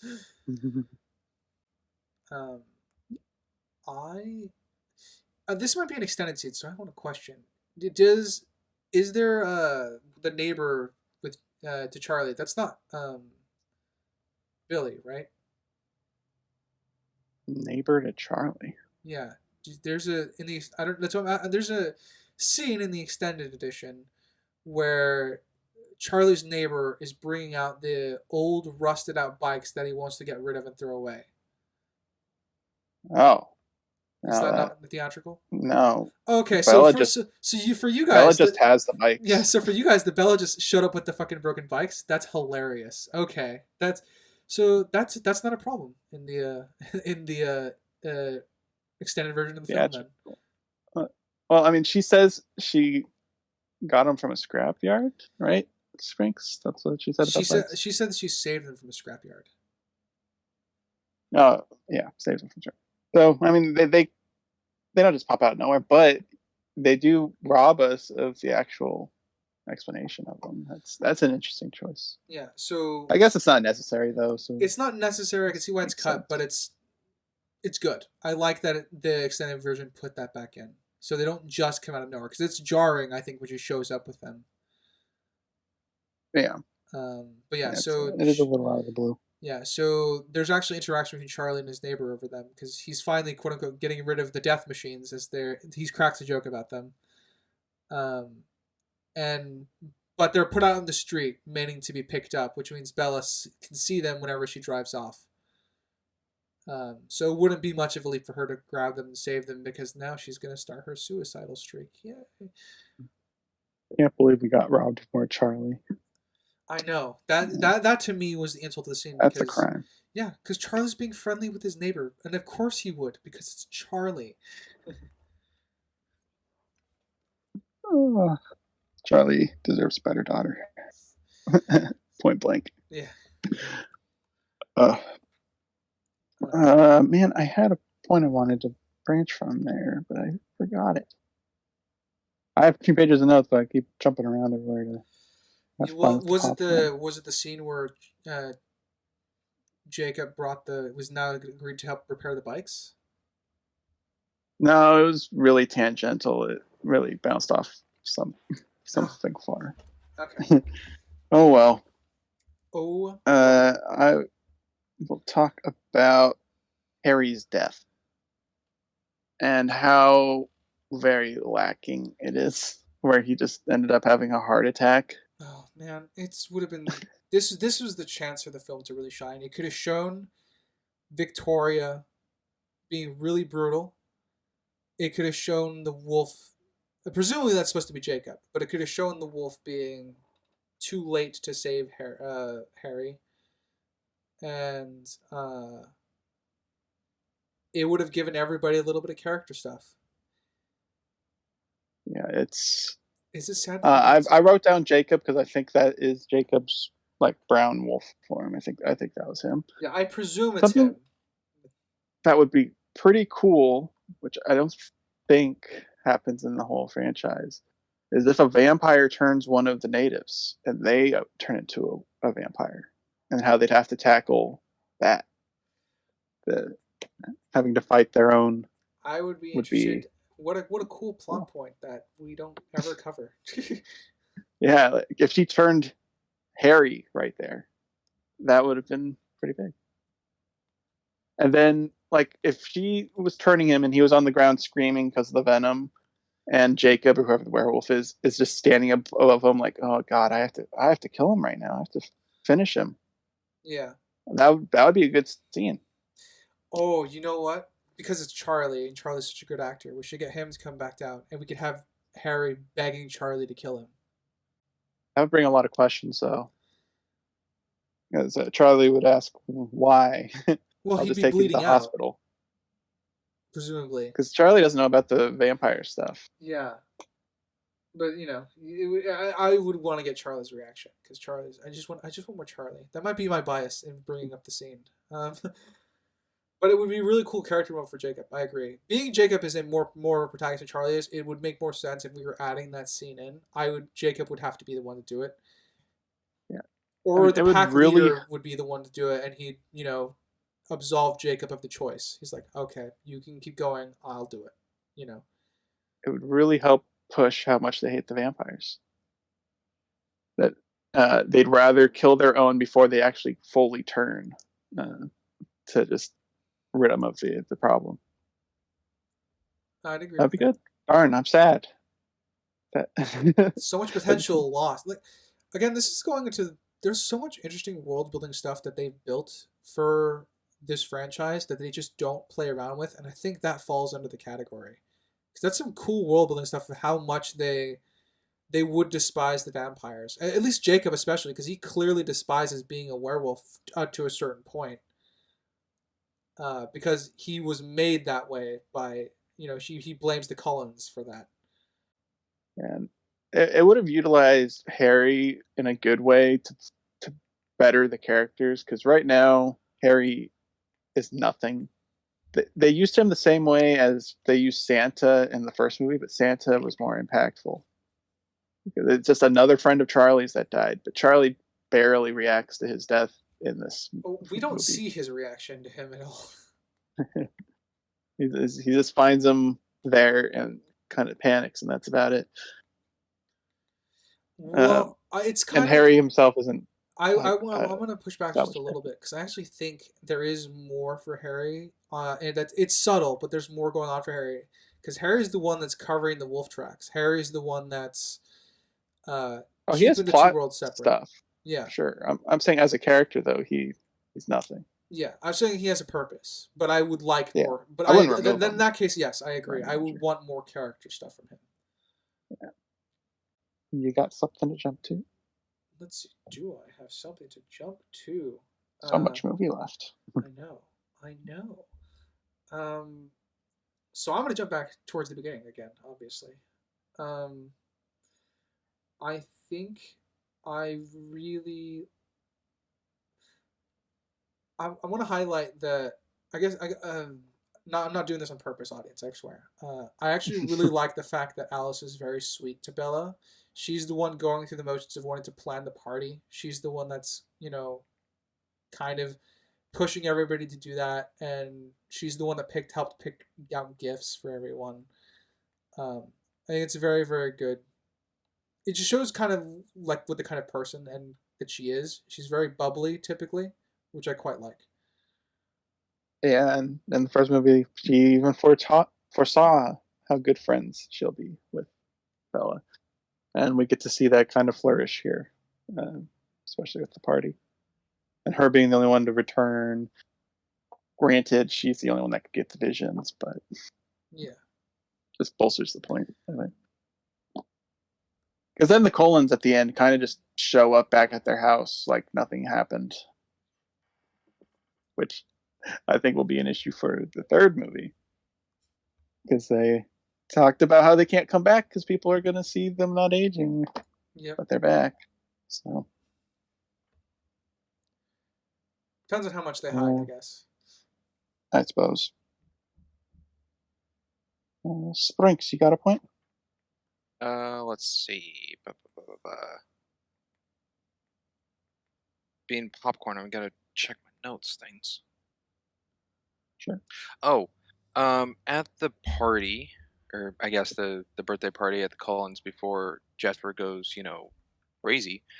Emmett makes the comment that like, "Oh, you're dating an older woman," and then says what? Like he was being serious. Seems very inappropriate. I wouldn't say inappropriate. If it was used as a joke, it would have been fine, but it wasn't. He's making fun of Edward because she doesn't know that Bella's self-conscious about it. A point of that is because Edward feels awkward about it now because he knows Bella's self-conscious about it. So he's making a joke because Edward's over 100. But Bella's now older physically than he is. Legally older. I just feel like the use of him saying what after it, questioning what he said. Yeah, he's questioning what he said because Edward's giving him a dirty look. That's totally a natural reaction. Yeah, Edward didn't laugh at him. He expected a laugh. Well, nobody did. So is Emmett just the only one not in the loop? No, he's making the joke at Edward. Nobody else laughed because everyone else was focusing on Bella. Yeah, no one was even paying attention to them. Yeah, it's just the two of them. That's why he asked what. It seems like a pretty normal interaction with those two to me. With what interactions we do have with those two. Guess it's just a me thing. I did a little bit of research on travel. Because when Alice went to Bella after the phone call, like, Edward's going to the Volturi to kill himself. I'm like, oh, okay. Let's do some math. We know where Edward is because in the window we see Christ the Redeemer in Rio de Janeiro. So we know where Edward is, and we know where the Volturi is. So The travel time roughly is 19 hours for Edward. 1850, whatever, but I rounded it up. 19 hours. And they're in Washington, right? The Bella and all of them Forks is in Washington. Yeah, right. Near the coast area, but yeah. So I just did Seattle, kind of close to the coast, but not quite. 12 and a half hours. I was surprised how much quicker that one is, but they could have caught up to Edward and the Volturi with 6 hours of leeway between the two. Yeah, that's a problem. The only thing that Bella and Alice would have to contend with is I don't think they're going to get any direct flights to Italy from where they are. So they'd have to drive out to wherever they're going to need to get a direct flight from. Or a flight from that's going to give them, a layover and then give them to where they are. I suppose. There's a little potential time discrepancy there. Ryder, you got a point? I Springs gasp. No, I was just agreeing. Talk about? I was just agreeing. Sure. We may as well start on Bella's suicidal tendencies, starting when she gets a random vision of Edward walking out of the movie theater with Anna Kendrick. The ghosts. Or whatever, vision, aspiration. So corny. I call it apparition. I don't know what else it is. I don't know if it's real or not, but I'm leaning towards real because I have issues if it's Bella going insane. I'm pretty sure it's Bella. I think it's Bella until a future thing tells us it's not. What's the future thing? I don't know. Eclipse, Breaking Dawn, or something. He's seeing until it's proven wrong. Okay. Yeah. Okay. You're saying there was something in this film later that confirmed it. No. No. The thing that this is all in her head. Yeah. What leads me away from it thinking it's all in her head is how helpful it can be sometimes. I mean, she knows what she's doing is wrong. No, I'm referring more to the scene with Lorette. When the lie better. Oh, yeah. Lie better from the guy who can't lie. Yeah, yeah. I'm referring more to stuff like that, where he shows up and, quote unquote, is trying to help her, and we have no reason for him to show up under the sea, with Bella when she's knocked out. Well, we have no reason for him to be there if she's unconscious. Well, why would he just be laying there? If she's unconscious, which she is, at least under the water, that could be. That's what I'm saying. I think it's Edward's projection. I don't think it's Bella in her head. Because if it's in her head, why would he be laying there instead of like, Bella, no, stop, freak? He wouldn't just be laying there. Oh, I see what you're saying. I have no idea. No, I'm like 90% sure it's in her head stuff. I prefer it in her head, to be honest. Yeah. I go with it's all in her head until we see it otherwise. Yeah. All right. Okay. My reading of the film is not. We'd have to add an additional power to Edward, or introduce a character that he used to do that, which we don't get that in. Or a new power onto someone else who does it. Like, what if that's Emmett's power? I mean, we don't know what Carlisle's powers are yet. I think, right? We haven't seen. We don't know Carlisle's. We don't know the wife's name. I forget. Something. EM something. I don't remember. Okay. Yeah. She's gone crazy. She takes risks. She's an adrenaline junkie, as Jessica called her. Bella is a horrible, horrible friend. Oh, absolutely. Absolutely horrible. No wonder no one likes her. Oh, no, wait. Everyone likes her because she's a Mary Sue. Right. Wait, am I allowed to use the word Mary Sue anymore? Is that still a thing? I mean, we know what it means, so I think it's an applicable term. Is Bella a Mary Sue, though? She goes through hardships. Granted, they're I don't brought upon herself. Yeah. I don't. I wouldn't call I her don't. I don't think she's a fully a Mary She's Sue. got main character syndrome. That's what she has. Sprinks. That's me. I guess not just a friend, but how bad Bella is.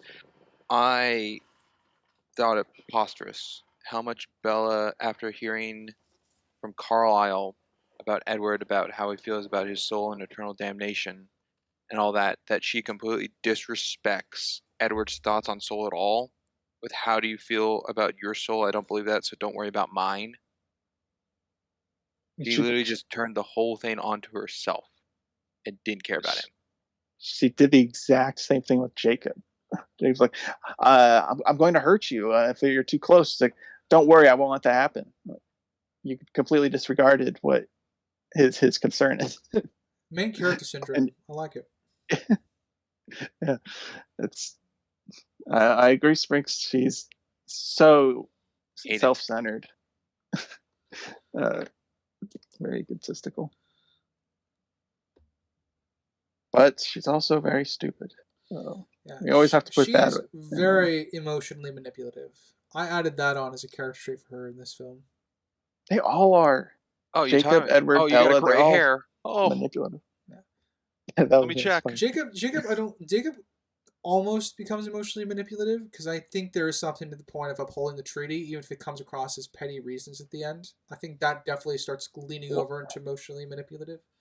The first one that comes to mind is when she wants to leave to save Edward. He's like, "Say for Charlie or me." Oh yeah, okay. everyone. So you're using everyone, even though it's clearly he just wants her there for him. So that's the thing. I think Jacob is reasonable bringing up Charlie first. Well, that's fine, but where's the everyone? What do you mean, everyone?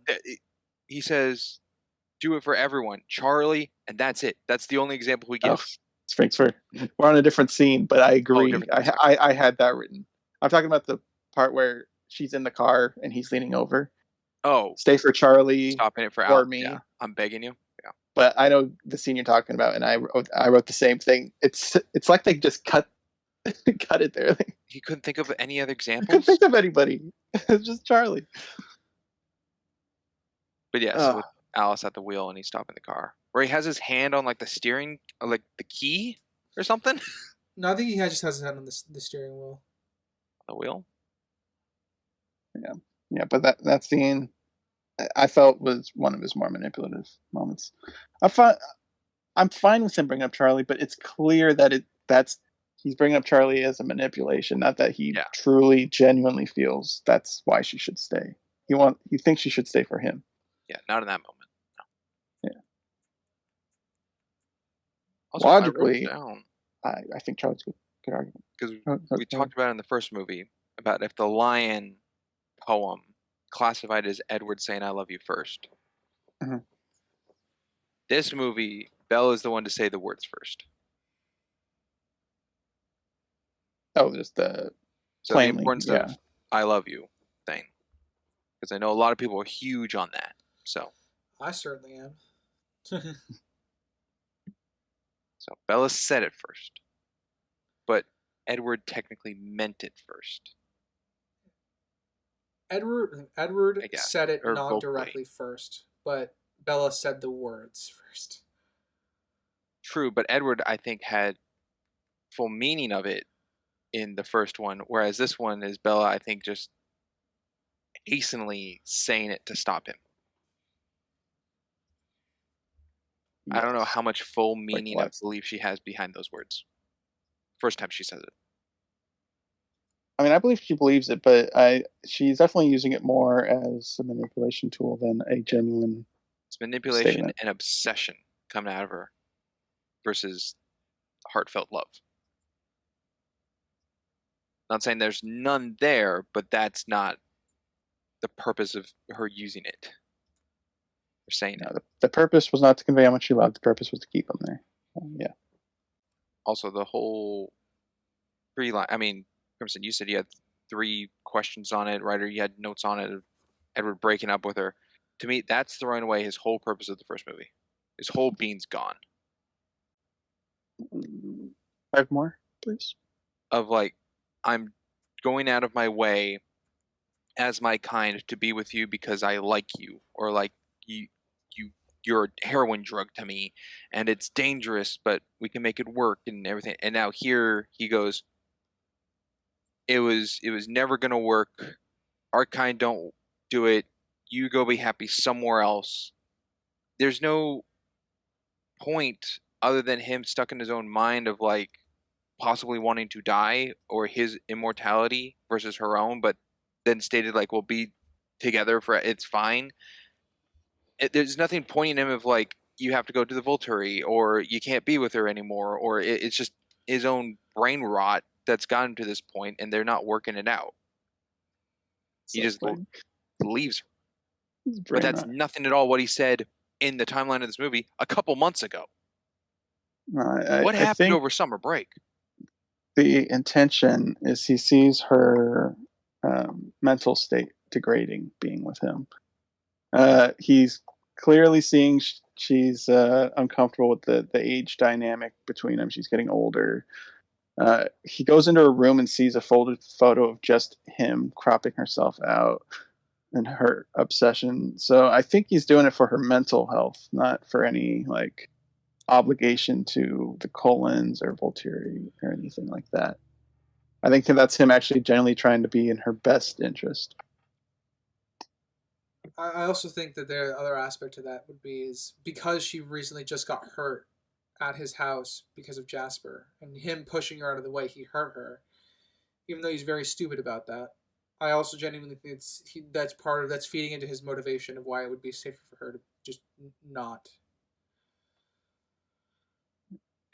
I guess so, but he never brings that up.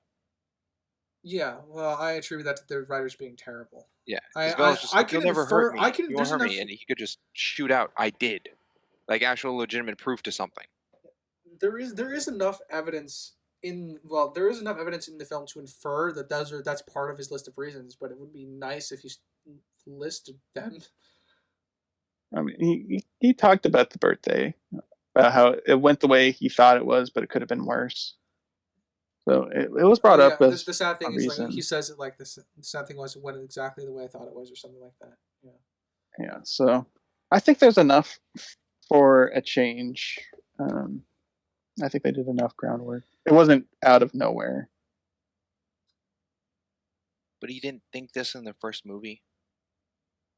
Did he really think it was going to be a summer fling with Bella? And then it's like, hey, your obsession and all this is changing, and I just attribute that to because the it's writers coming being out of stupid. him. So I mean, their relationship wasn't exactly smooth in the first movie either. No, We just have different hurdles. Like I said, the aging thing. She got hurt by him. She's not safe in his own house with like Jasper and stuff.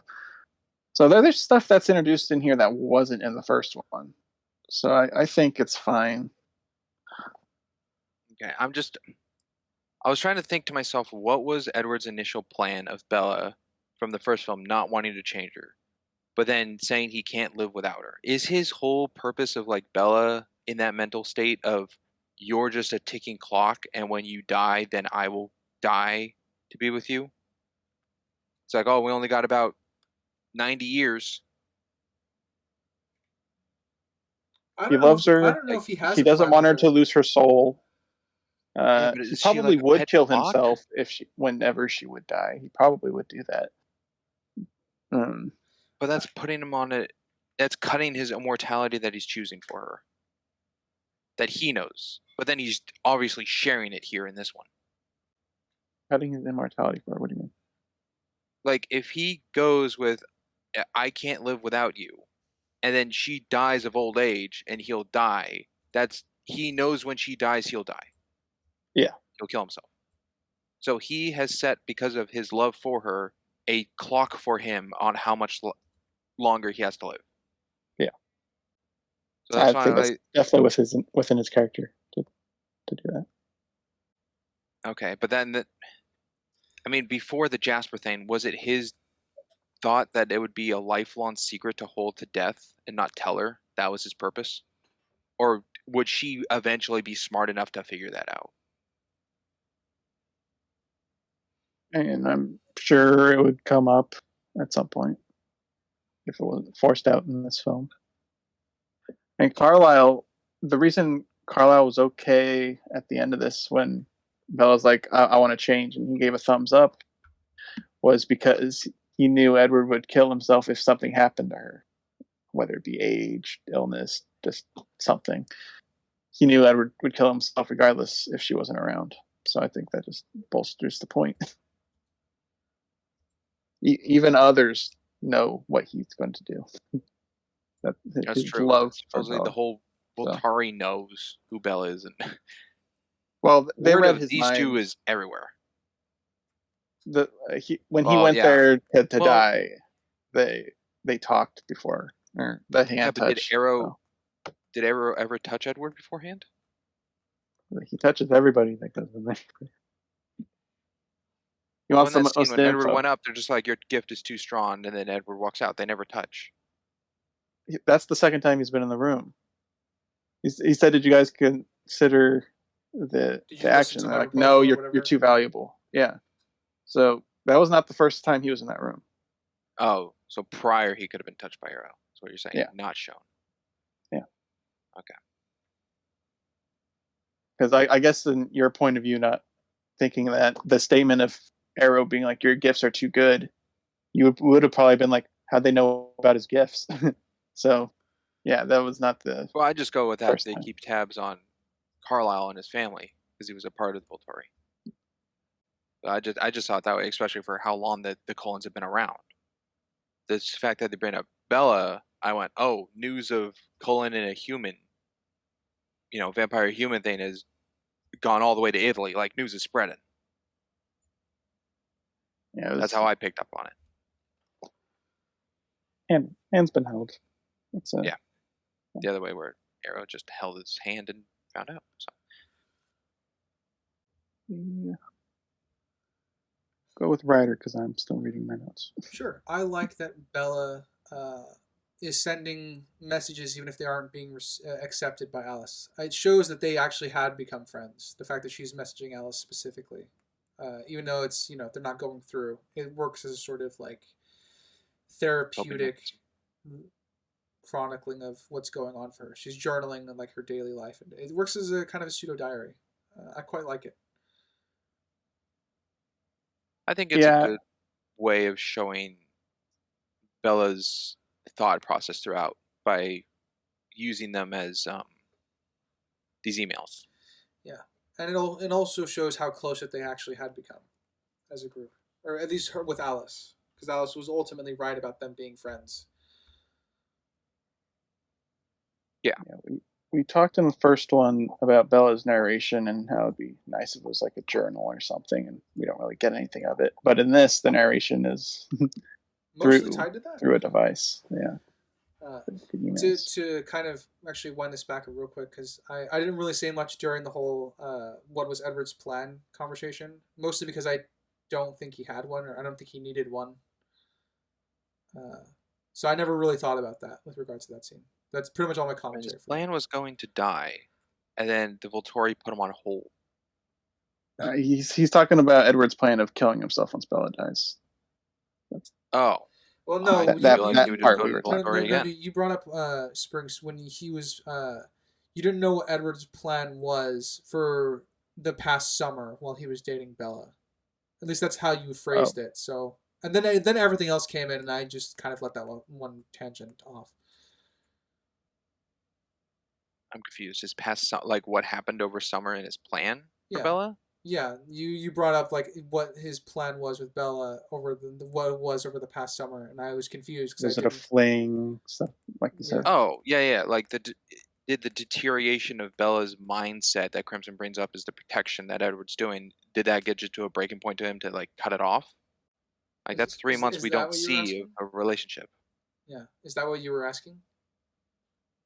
Well, I was kind of asking that. I was kind of asking like the initial first movie, they want to be together forever, but then just because this Jasper freak out, which is broken on Jasper, Edward completely like takes that away and it's like, oh, I'm doing this to protect you, but don't want to be with you. Yeah. kind of thing. But then also it's like, just stay alive without me. It could also roll into his belief about the soul too. He was hoping to spend the rest of his life with her without having to turn her, but realizing that he would have to turn her to protect her means killing her soul. So he would rather do this than kill her soul. So Yeah, that really just pulls it into a big Romeo and Juliet thing.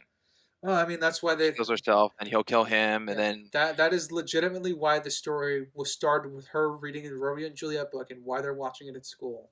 That's why it's there. It is symbolism.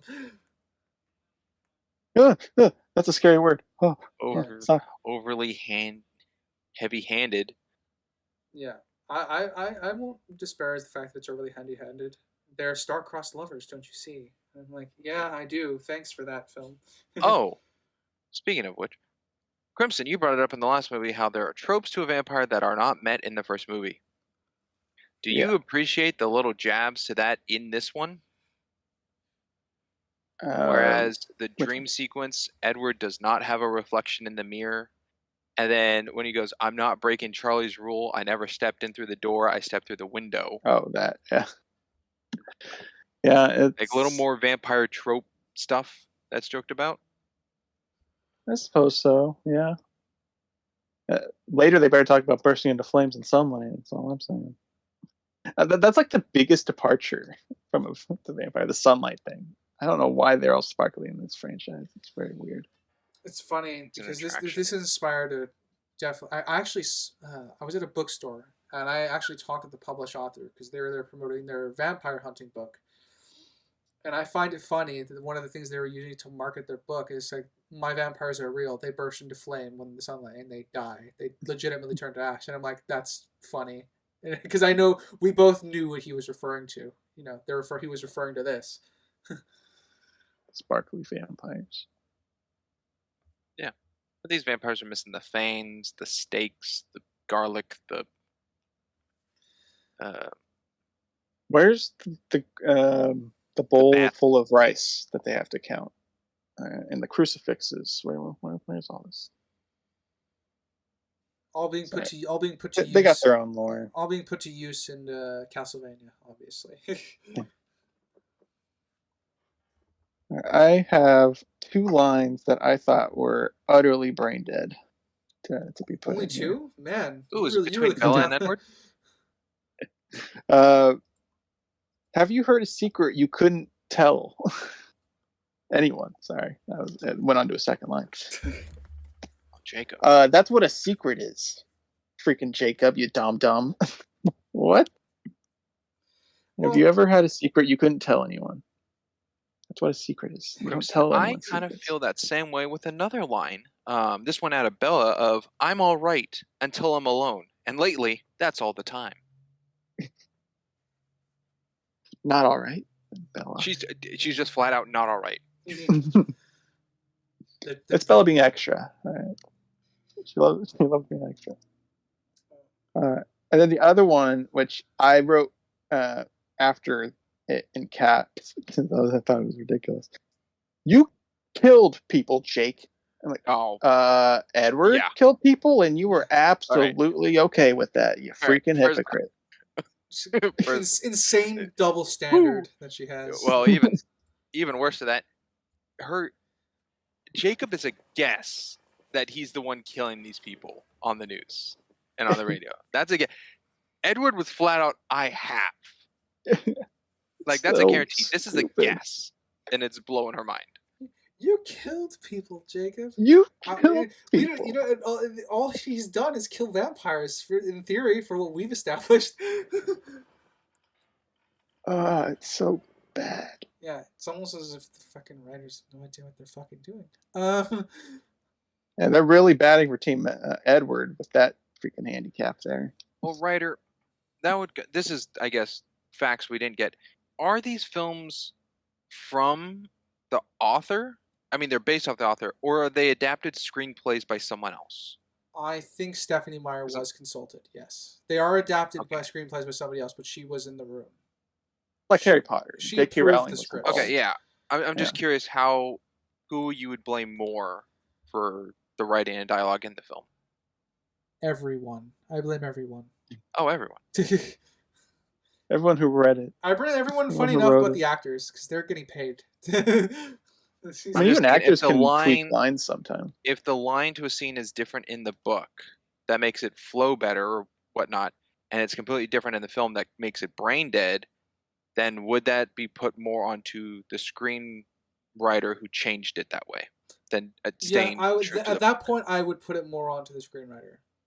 And I mean, if granted, she's consulting and uh, reads the script and mind thinks you, that's okay, I think she's also. mind you that again, adaptation it falls into subjective. Um, I don't. I take the films with what I'm given, so that my placing blame wouldn't even factor on either scale. It's just me placing blame. Okay, I was just curious who that blame goes to, and you're just saying anyone in the department of writing.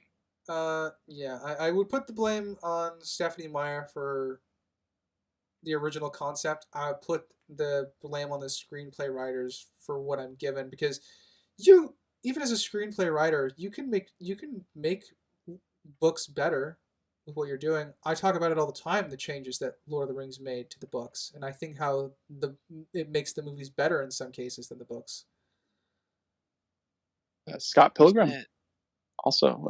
The I'm Bi Furious was added to the book because he liked it in the movie. Yeah, so there's absolutely a case for you doing a better job than the original author. Yeah, I remember last time I think we discussed a specific like screenwriter was way back on Multiverse of Madness. And I think it was Eric because Waldron. him. What was he do? He did like Loki or something. There was something you boycotted because you knew he was the writer for it.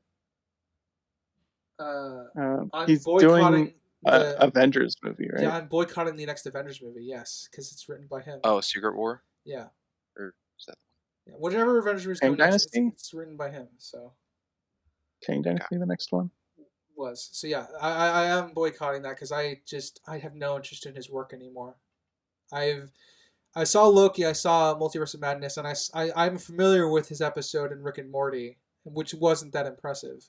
I'm good. I don't need to be a part of whatever he's going to do next for the MCU. The fact that in behind the scenes for Doctor Strange, he admitted he was writing the script while filming is insane. That yikes. Yeah. That does not go bode well for him. So I mean it's perfectly reasonable to not want to revisit a particular author or artist if you don't like the work they do. And the same reason why I always like to watch Nolan movies. I like the work he does. You know, I may not think he does the best script every film, but you know what? He's still a good filmmaker. I actually still like checking out his work because I think he's good at what he does. The same way I just enjoy his art. So yeah, I think it's totally fair to the reason I'm not going to revisit anything that Michael Waldron does is just because I don't have any interest in his artwork.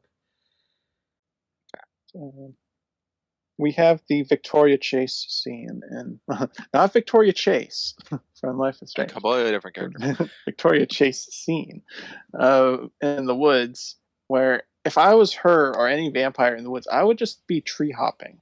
Why the heck would you be running on the ground with the wolves? With how the wolves caught up to Laurent, I have no idea how they're unable to catch up to Victoria. Yeah, I don't. Rules not understand. Please explain. I also don't get is she going so fast that she's like evaporating, or like she's like glitching? Are you talking about like the blur effect? Yeah, because it's like the first movie, there's a blur, like the flash or something, like a line you can see of movement. This movie is very like slow-mo to show just like normal running kind of look of like the dire, but then when it's actually real time fast, it's just like popping and glitching. Like they look two different speeds or speed. Oh, you mean like when from the first movie and this one? You mean like when Bella's standing across the field from Laurent and he's just getting progressively closer every time I cut back to him? Well, that one's fine. That's just a cut. That's not actually showing a speed. I mean, it's portraying a speed.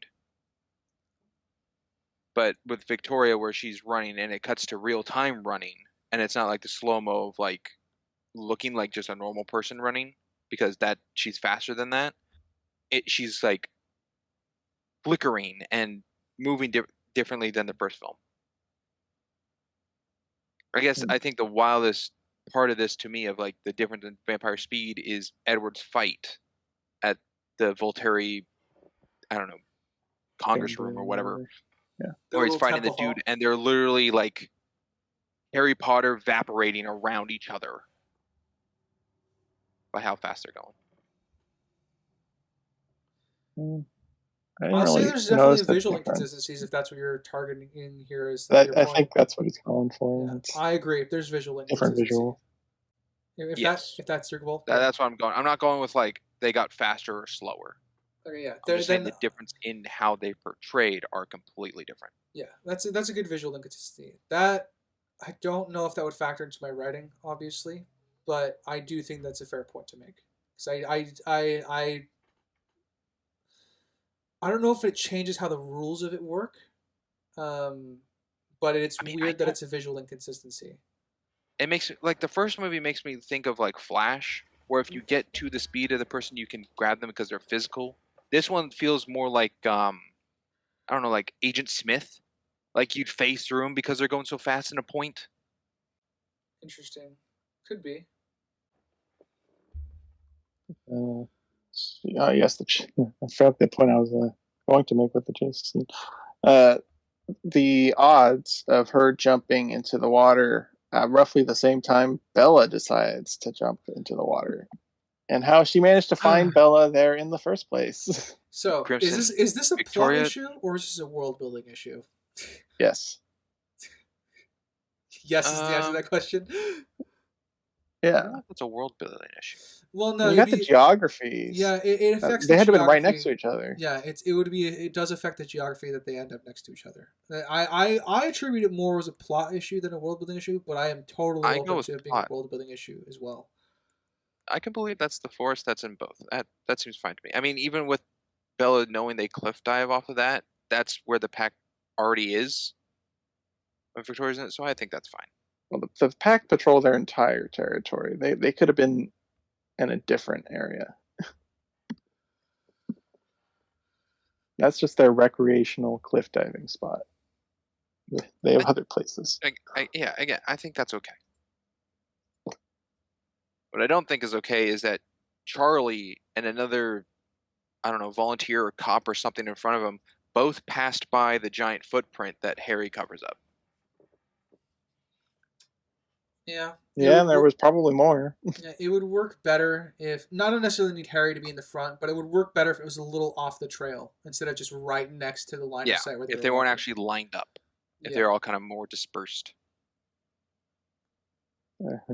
The part I put, which I guess is at a similar level to that, is none of them heard the huge pack of 1,000-pound wolves running behind them through bushes. Or, Jacob tackle Victoria as a huge wolf. I do like the fact that the wolves are out there, though. I'm annoyed that the humans don't hear them, but I like that the wolves are kind of not necessarily using the humans as bait, but they're coordinating with them because they know that the humans are hunting them down too, the vampire. Yeah. I don't know if it's an. I was gonna say the Victoria jump off the cliff to then go into Bella's felt like the baseball thing with Phil in the first movie. Wow. How does that associate? Like, that's a convenience plot that she jumps off a cliff, that Bella's about to jump off a cliff. Okay, all right. Phil was not a convenience plot thing, but I do agree. Phil is lining up for the next versus what's occurring. I guess the only helpful part of that is we know Bella is going to that cliff before she jumps off, before Victoria jumps off a cliff. Yeah, well, and it's also set up that Bella's chasing suicide attempts because it's how she sees Edward.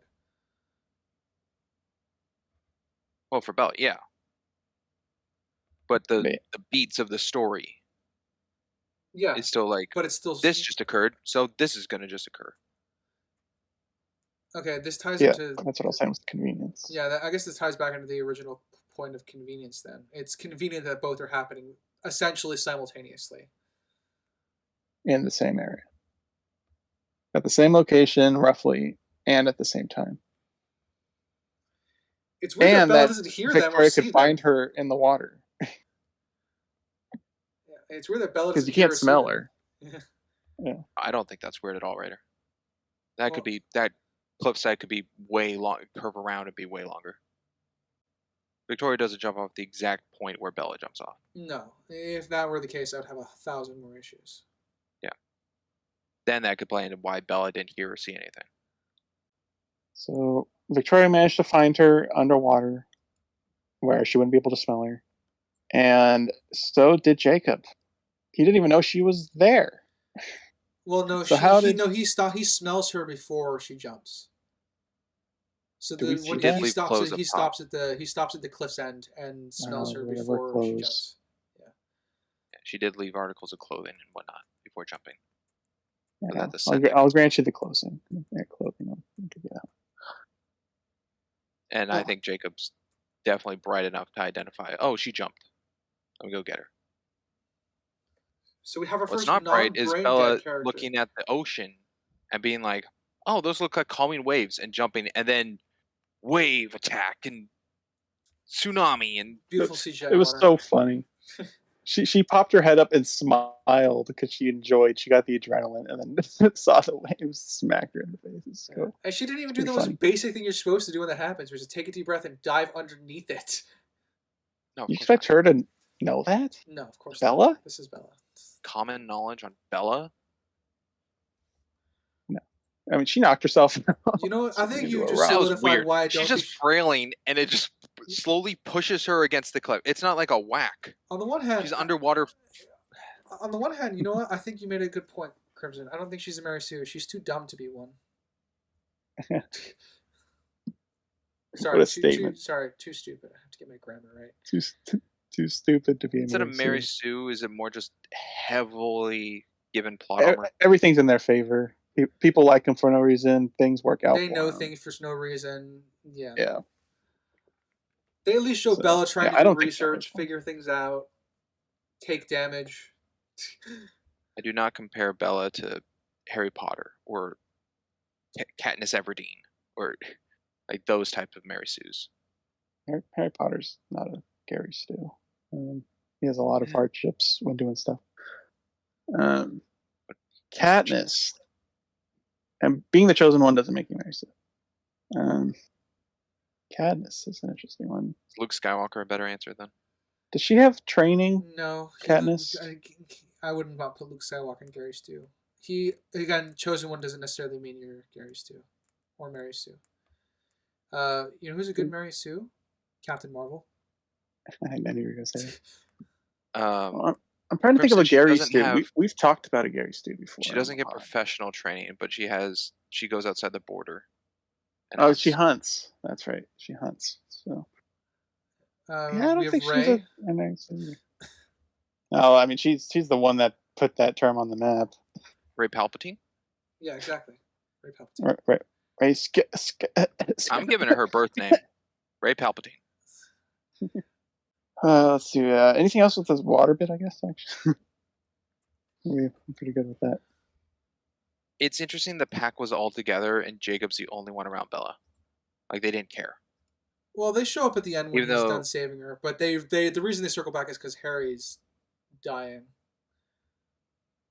At least that's the implication Right. I got. Yeah, he gets a heart attack.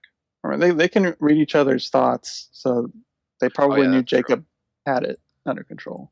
So Yeah, that's an aspect they never show of reading thoughts. It's just Yeah. a word like, oh, they know. I think I had that written somewhere. It's like, why didn't they know something? While you're looking that up, I just want to say Sure. I like the fact that Harry looks uncomfortable when Bella reports that she saw large wolves after the Lorette scene to Charlie. And Oh yeah. I like that. He's like, oh yeah, go hunt my friends.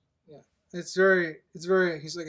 I don't think he says that. He just. I Well, no, he doesn't say it, but that's how he's thinking. feeling. Yeah, Like, oh yeah. good stuff. It's nice details that I do like. What I don't like about that is Bella. I mean, it cuts to go into the kitchen, but from the, front entryway and how loud and wild she is about the event she just went in. Charlie and Harry did not care until she opened her mouth. which means she entered the house totally fine, walked to the kitchen totally fine, and then just bursted it out. I don't understand your criticism. If someone walked into the house feeling the way she is in the kitchen, the front door would have slammed open, and she would have gone straight in and like complained, you like, mean like "This the is what happened." adrenaline Whoa, rush. like crazy, yeah. Which would have already had Charlie's head up. He's reading the paper like totally fine until she starts talking. Which to me, she entered the house calmly and normally. Yeah, maybe he's just used to her coming home in a huff and slamming the door closed because of her relationship with Edward. It's more of a joke. Maybe. Yeah. So did you find your notes, Crimson? Or night terrors, but maybe. Yeah, when Jacob is in her room talking about how he can't tell her anything and drops the hint of when they were at what point? The beach from the first one. La Push. The point. Yeah. I was thinking, so where's the other wolves reading his mind right now? They got to be knowing he's trying to push her. Maybe it's to discover proximity-based. Ooh. Could be. Proximity-based. Like, is it for Edward? Is it a proximity base? Like being in Brazil, can he read Bella's thoughts? Well, never mind. What am I saying? He can't. But can he read anyone else's thoughts? Can he read Charlie's thoughts? Don't know. We don't really get any confirmation on how that works. And I would hope Edward's not that strong. I would have issues. Read minds from across the world. I would have issues if he was fucking Mr. X vampire over there. Yeah. We don't know the proximity. We know he doesn't use it that far. Yeah, the only proximity we do know is Arrow has to touch. And as far as we know, Edward can read people's thoughts as long as he can look at them, typically. That's been at least the trend thus far, so... But does it have to be physical presence? Did he look at a photo? Don't know. We don't see him reading people's thoughts based on the photo. Is it like Nightcrawler? If I can see it in my head, I can get there. Don't know. As I said, it's just going based on what we have in the film. Well, maybe future films tell us. That is true. It's possible. Which then could be like, in this new moon, totally A-okay. Could be made worse or the next one. We shall see. Well, something I have is when after the girl night with Jessica, which I don't know why Angela's not there, because Angela seems more of a friend from the first film. And the actress returned for this movie, so it's not like she didn't show up. She was at the beginning with the friends. So I don't know why Bella went to Jessica for, I don't know, maybe to better their friendship. But I didn't like how Jessica's like, oh, you're going through depression, all that, which I totally get, but is so rude and not caring. Oh yeah, she comes off as a harmless Karen. Because, like I said, we talked about her having the mean girl archetype without the mean girl, if that makes sense. Yeah. She's just bitchy. And I think it's disingenuous to say she didn't care either. She brought it up, which is a sense of care, but the way she words it and doesn't even look at Bella just makes me think it's like just, I don't know, just trying to make Bella feel better so the night can continue on. I mean, that's presumably what she's trying to do. Like, she is trying to make her feel better so the night can go on. That's probably what she is trying to do. And she's also just talking because Bella's not giving anything to talk about. Bella's not talking to her either, so she's just going on and going on. She tried to prevent Bella from going to the bikers thing. She stayed where she was, waiting for her to return from the bikers.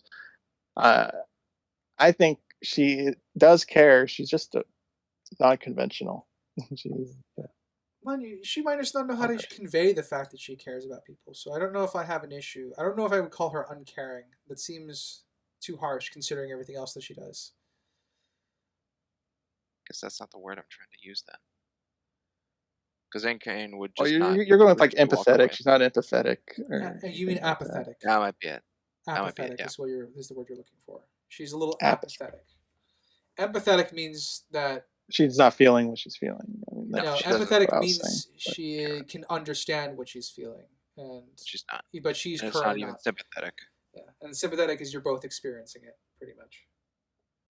The words you know. Anyway, though, Bella has a flashback of seeing the biker dudes, and it's in sad Seattle blue.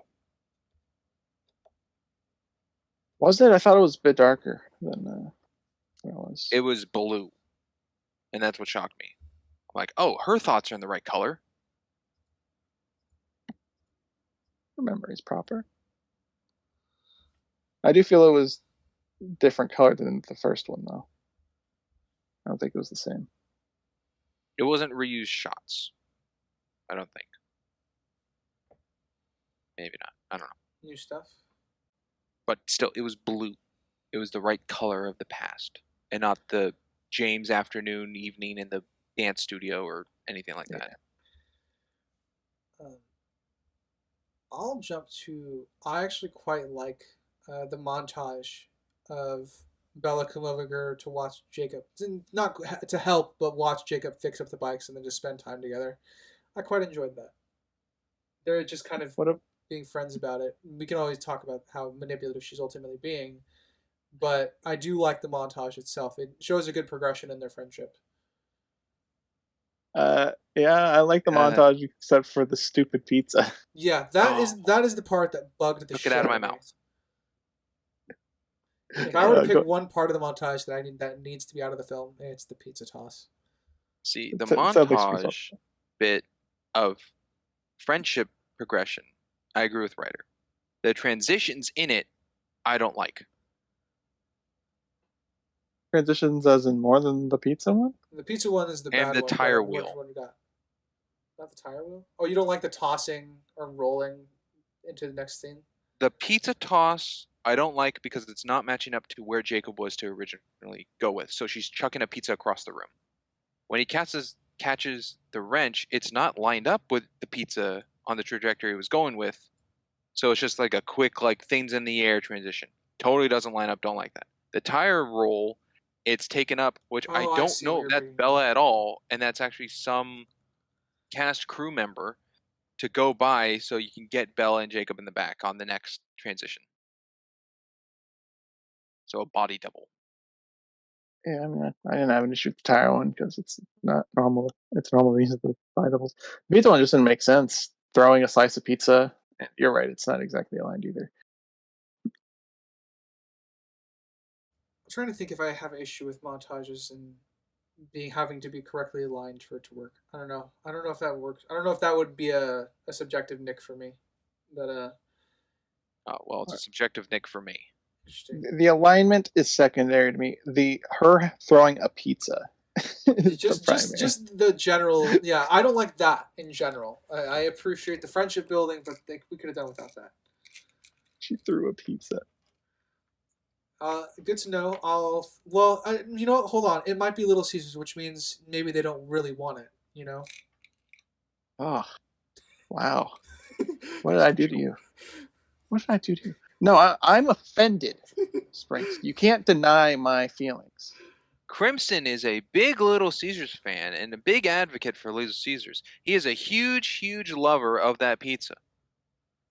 And I cannot talk about it enough of how much Crimson loves Little Caesars. Hey, Little Caesars, if you want to just sponsor us, please refer to Crimson only because he's the one who loves you the most. How much do you want me to keep going? No more, actually. Anything else with the montage? Because I'll be jumping to something else. No. It's a very, very short montage. Yeah. Yes. But it gets the point across, I think, for their quote unquote friendship. So I'm okay with it. Time to move on. Bless you. Thank you. I shall jump to the nonsense to me. Maybe you guys will talk me out of it. But Jacob answering somebody else's phone just for the sake of Edward being on the phone. You want me to talk you out of it? I mean, if you got an explanation, but I think it's freaking stupid. The most basic thing I could come up with to justify it is that currently he is the man of the house, so he felt justified enough to picking it up. Now, if you ask me if that works in terms of the story, my answer is fucking no, it doesn't. No, what would have worked is Jacob to pick up the phone and immediately put it back down to just stop the ringing. I mean, that's also But then it weird. would- It's better, could've- but And then it could cut to Edward. I mean, you just wouldn't really mess with someone else's phone. I think okay. I mean, there's a way to make Unless this. they tell There's you. a way to make it work. They've done none of the groundwork to make it work. Like, Charlie could be out tonight because he's planning Harry's funeral. Makes sense. So Jacob was initially planning just to stay over and hang out with Bella. And that could have been something they discussed. And obviously, you could answer someone else's phone if you got permission to do that because you're staying there. That helps. Again, not in the film though. He was planning on leaving. Yeah. Nope, he just picked it up, and very lucky it was Edward on the edge. So worked out. Oh, very, very lazy, very stupid. Yeah, Does very Bella have a lazy. cell phone? Sorry. I don't think. What did you say? Does Bella have a cell phone? My guess would be no. I don't think she does. I don't think so. Because then why the hell would Edward be calling the home phone? Yeah, I guess. Is Edward gonna try to talk to Charlie? I mean, he could be wanting to talk to her. Doesn't Bella use a cell phone in the first movie when she's calling her mom? She's in bed. Is it a landline or a cell phone? I don't remember. There are small no, when James calls her, she's on her that's a cell phone. Yeah. So Edward's calling for Charlie. Which would be fine. It might be he might still be in the mood of not wanting to talk to Bella because he doesn't want to, restart her obsession or whatever. So that could work. He called because Rosalie. Why do I forget her name? Rosa. Rosalie's right. Rosalie? Right the first time. Rosalie. Yeah, because Rosalie told him that Alice went there to check up on Bella. That's what Alice said happened. And then Jacob obviously called and said there was a funeral. So Edward's like, oh, well, it's Bella's funeral. Being his dumbass, right. Yeah, just immediately assumed. So we got the reason why he was calling. I would imagine it was just to check up on Bella, whether it would have been Charlie picking up or Bella herself. I think it wouldn't have mattered to him. It was just a checkup of why Alice went to check up on her. Possibly. But then Edward could have called Alice. Well, maybe Alice doesn't have a cell phone. Because if she had a cell phone, then Bella could have just been texting her all the time instead of setting up these emails. Yeah, but Alice isn't picking up emails. The emails go to nothing. She didn't have an email for Alice, right? I thought it showed an email for it. Alice C or something. It was at me.com, and I don't know what the heck at me.com is. It's implied that Alice had an email there, but it looks like she may have deleted it in order to help cut ties with Bella. Edward asked her to do that. So in either way, it works, the fact that she doesn't have the email anymore. Or whether it's just made up. Anyway, yeah, Jacob picking up the phone. Weird. Purely writing device. Yeah, purely writing device, injecting dramatic tension. So, Crimson, did we talk you out of it or something? No, you didn't succeed in the attempt you didn't make. Shock. It talked us into thinking Edward's purpose. I mean, Alice kind of said the purpose. Well, Alice's thought on it, but Edward calling was not calling for Bella. It was calling to check up on Bella, whether or not Charlie picked it up or Bella. Yeah, he would still accomplish the goal whether Charlie or Bella picked it up. And also, this is Bella we're talking about. She could have just lost her cell phone, forgot her cell phone. Actually, she just don't know. She had her belongings, right? She was smart enough to leave her belongings before diving into the water. I don't know. I think she took her jacket off and bracelets. Okay, so I don't think she she could ever have took left her anything cell out of her phone in her pocket. That would be funny. I would believe she would do that. So yeah, there's reasons to get around the cell phone explanation, but ultimately he was just calling because he wanted to check up on her, and Charlie is the best way to do that. Anyone like that? When Jacob's teaching Bella how to ride a motorcycle, they don't have helmets. I wrote that down on the first issue that I have the scene. There's no helmets. Like it shows recklessness to the bikers for not having helmets, which kind of weird. But I guess that just plays more into like, oh, danger! I don't even care who you are. It might be in that specific biker game because then again I know most biker games have helmets. You know. Yeah. But when Jacob's like, oh yeah, let me teach you how to do it with no protection on, which ultimately gets her into a head injury with makeup that does not work by the t-shirt. The t-shirt picks up no blood. No, it does not. But we do get a nice glamour magic shot of Jacob taking off his shirt, Yeah, showing yeah, that we he's do get ripped. that. She's mesmerized. She He has a is head not a injury, so marshmallow. you know. You were saying, Space? I said he's not a marshmallow. No, By his No. look. He's definitely not physically a marshmallow. Ooh, actually, Crimson. Looking at my notes, question for you. Oh, What shoot. did you think about those movie posters at the theater? About, love spelled backwards is love, and gambling gods and LSD and pouty pool. It's not those that they actually brought up the love spelled backwards because Mike brought that up as a movie idea. But posters, I didn't look at them, so I couldn't Okay. tell you. I thought they were all dull because they're all the same color palette. Those 3 posters were all the same color, of like this orangey red and white and gray. definitely reeks of a graphics design team that was asked last minute to do that. Yeah, I'm like, wow, we talked about with Crimson about poster design, and I thought this would catch your eye. Nope, it went by me. Whoopsies. I'll keep an eye out for movie posters in the future. I did go back to check the email thing, and she is sending them to Alice's email, but they're all failing to send. So, whatever that means. Also, I'm just going to my notes now. Jacob arguing with Bella, which I think was around the like you kill people thing that Bella freaked out on.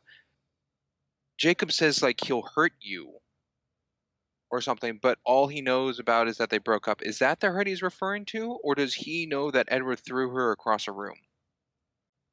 Well, he doesn't know about the room throwing. He's talking about the emotional damage. Okay, so the emotional breakup damage is the hurt. Yeah. He knows that he's okay. Because his promise is he won't leave her. He'll always be by her side. So it's to oppose what he thought the damage Edward did to her was. Oh, that wasn't during that beach scene. That's actually the movie theater stair talk. That's where that is. Yeah, movie theater Starhawk. Where Jacob's alpha side pops in. Yeah, the aggression.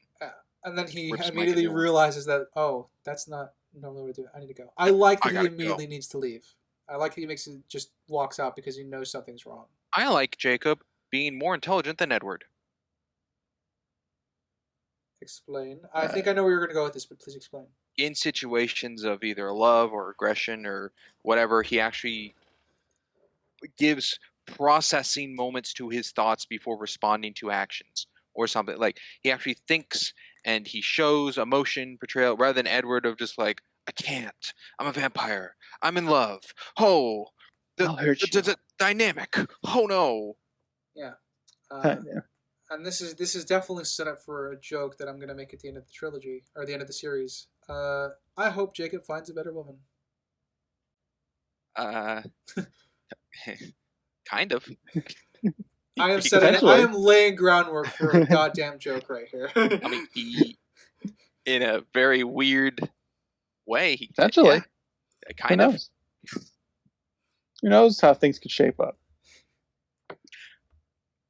Well, I'll say I do know. I think we all know, Oh, judging by we our all know. reactions.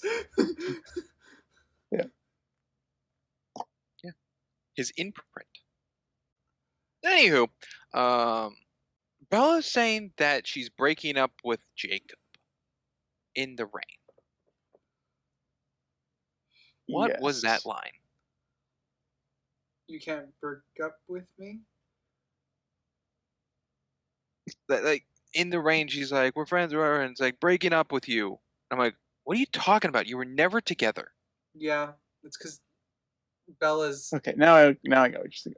I was like, what are you talking about? Yeah, okay. I mean, breaking up doesn't necessarily need to be a really romantic relationship to break up. But do people That's break how up it's with commonly you with a utilized. friendship? Is that a thing? Do people do that? I'm breaking up with you. I mean, our platonic friendship we have. Like, No, it's definitely a slip that up her on meaning? Bella's part, because remember, she's been using Jacob to replace Edward. She's manipulating. Oh, so it's a slip of the tongue of like her emotions towards Edward, and it's coming out onto Jacob. Yeah, because she's been using him to replace Edward. Just not fully emotionally or whatever. Okay. Okay, but it does not convey in that scene. Oh, There's no her realizing what she said. Well, yeah, she does. She corrects herself like right afterwards. I don't remember that. Or she goes like, you can't. She goes like, you can't break up with me, right? Are we thinking of the right scene where they're breaking up, quote unquote, breaking up in the rain? Yeah. Yeah, she You're goes, my like, you best can't break friend. up with me, and then she goes, tries to correct herself immediately afterwards. And I think it was at that point I went, fuck Team Jacob and fuck Team Edward. Team Victoria. She's clearly the protagonist of this story. Victoria. You can't break up with me. I mean, you're my best friend. That sounds like a correction. Yeah, that's a correction in the way that it was delivered. Interesting. Yeah, didn't get that. I got the I mean as like a continuation of like a tab to it. Like, you're my best friend. You can't break up. It's the difference. Not I mean as like a clarification. Yeah. It's interesting the way that scene's portrayed. The reason that I know it's a correction, or the reason I know it's a correction, or I picked up on that immediately, is because of all the I guess her messages to Alice, where she talks about how she's using Jacob to kind of replace Edward and stuff like that, and Jacob's making her feel nice and safe and that sort of thing.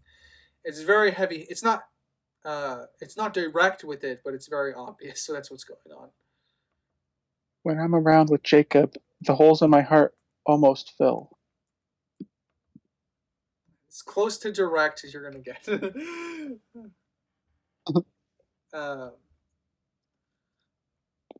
The part that it's mentioned how Bella tells Jacob, and I can't remember the scene, but she brings up, well, can't you stop being a werewolf? I don't remember if that's on the beach or a different spot. But it was. I think it was on the beach after they go to the werewolf hangout house, which is awesome it was after house, the hangout house, by the way. It is a nice house. And I just thought that was another stupid Bella statement, because she heard from them that they obey the alphas, and the rainy part, she could obviously tell he is having issues with his current predicament and not wanting to push her away, but has to push her away. It's just, it's weak. Can they stop being vampires? The way he no. You kind of triggered something in mind. I actually quite like. Jacob has a good reason to push Bella away too. Obviously, it's supposed to be a parallel to Edward pushing her away.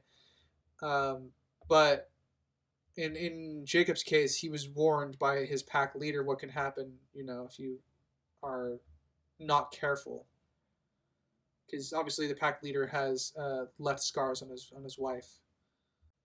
But going back to what you say, I agree. It's Bella's question is very dumb. I mean, very stupid. Sorry. It's everything.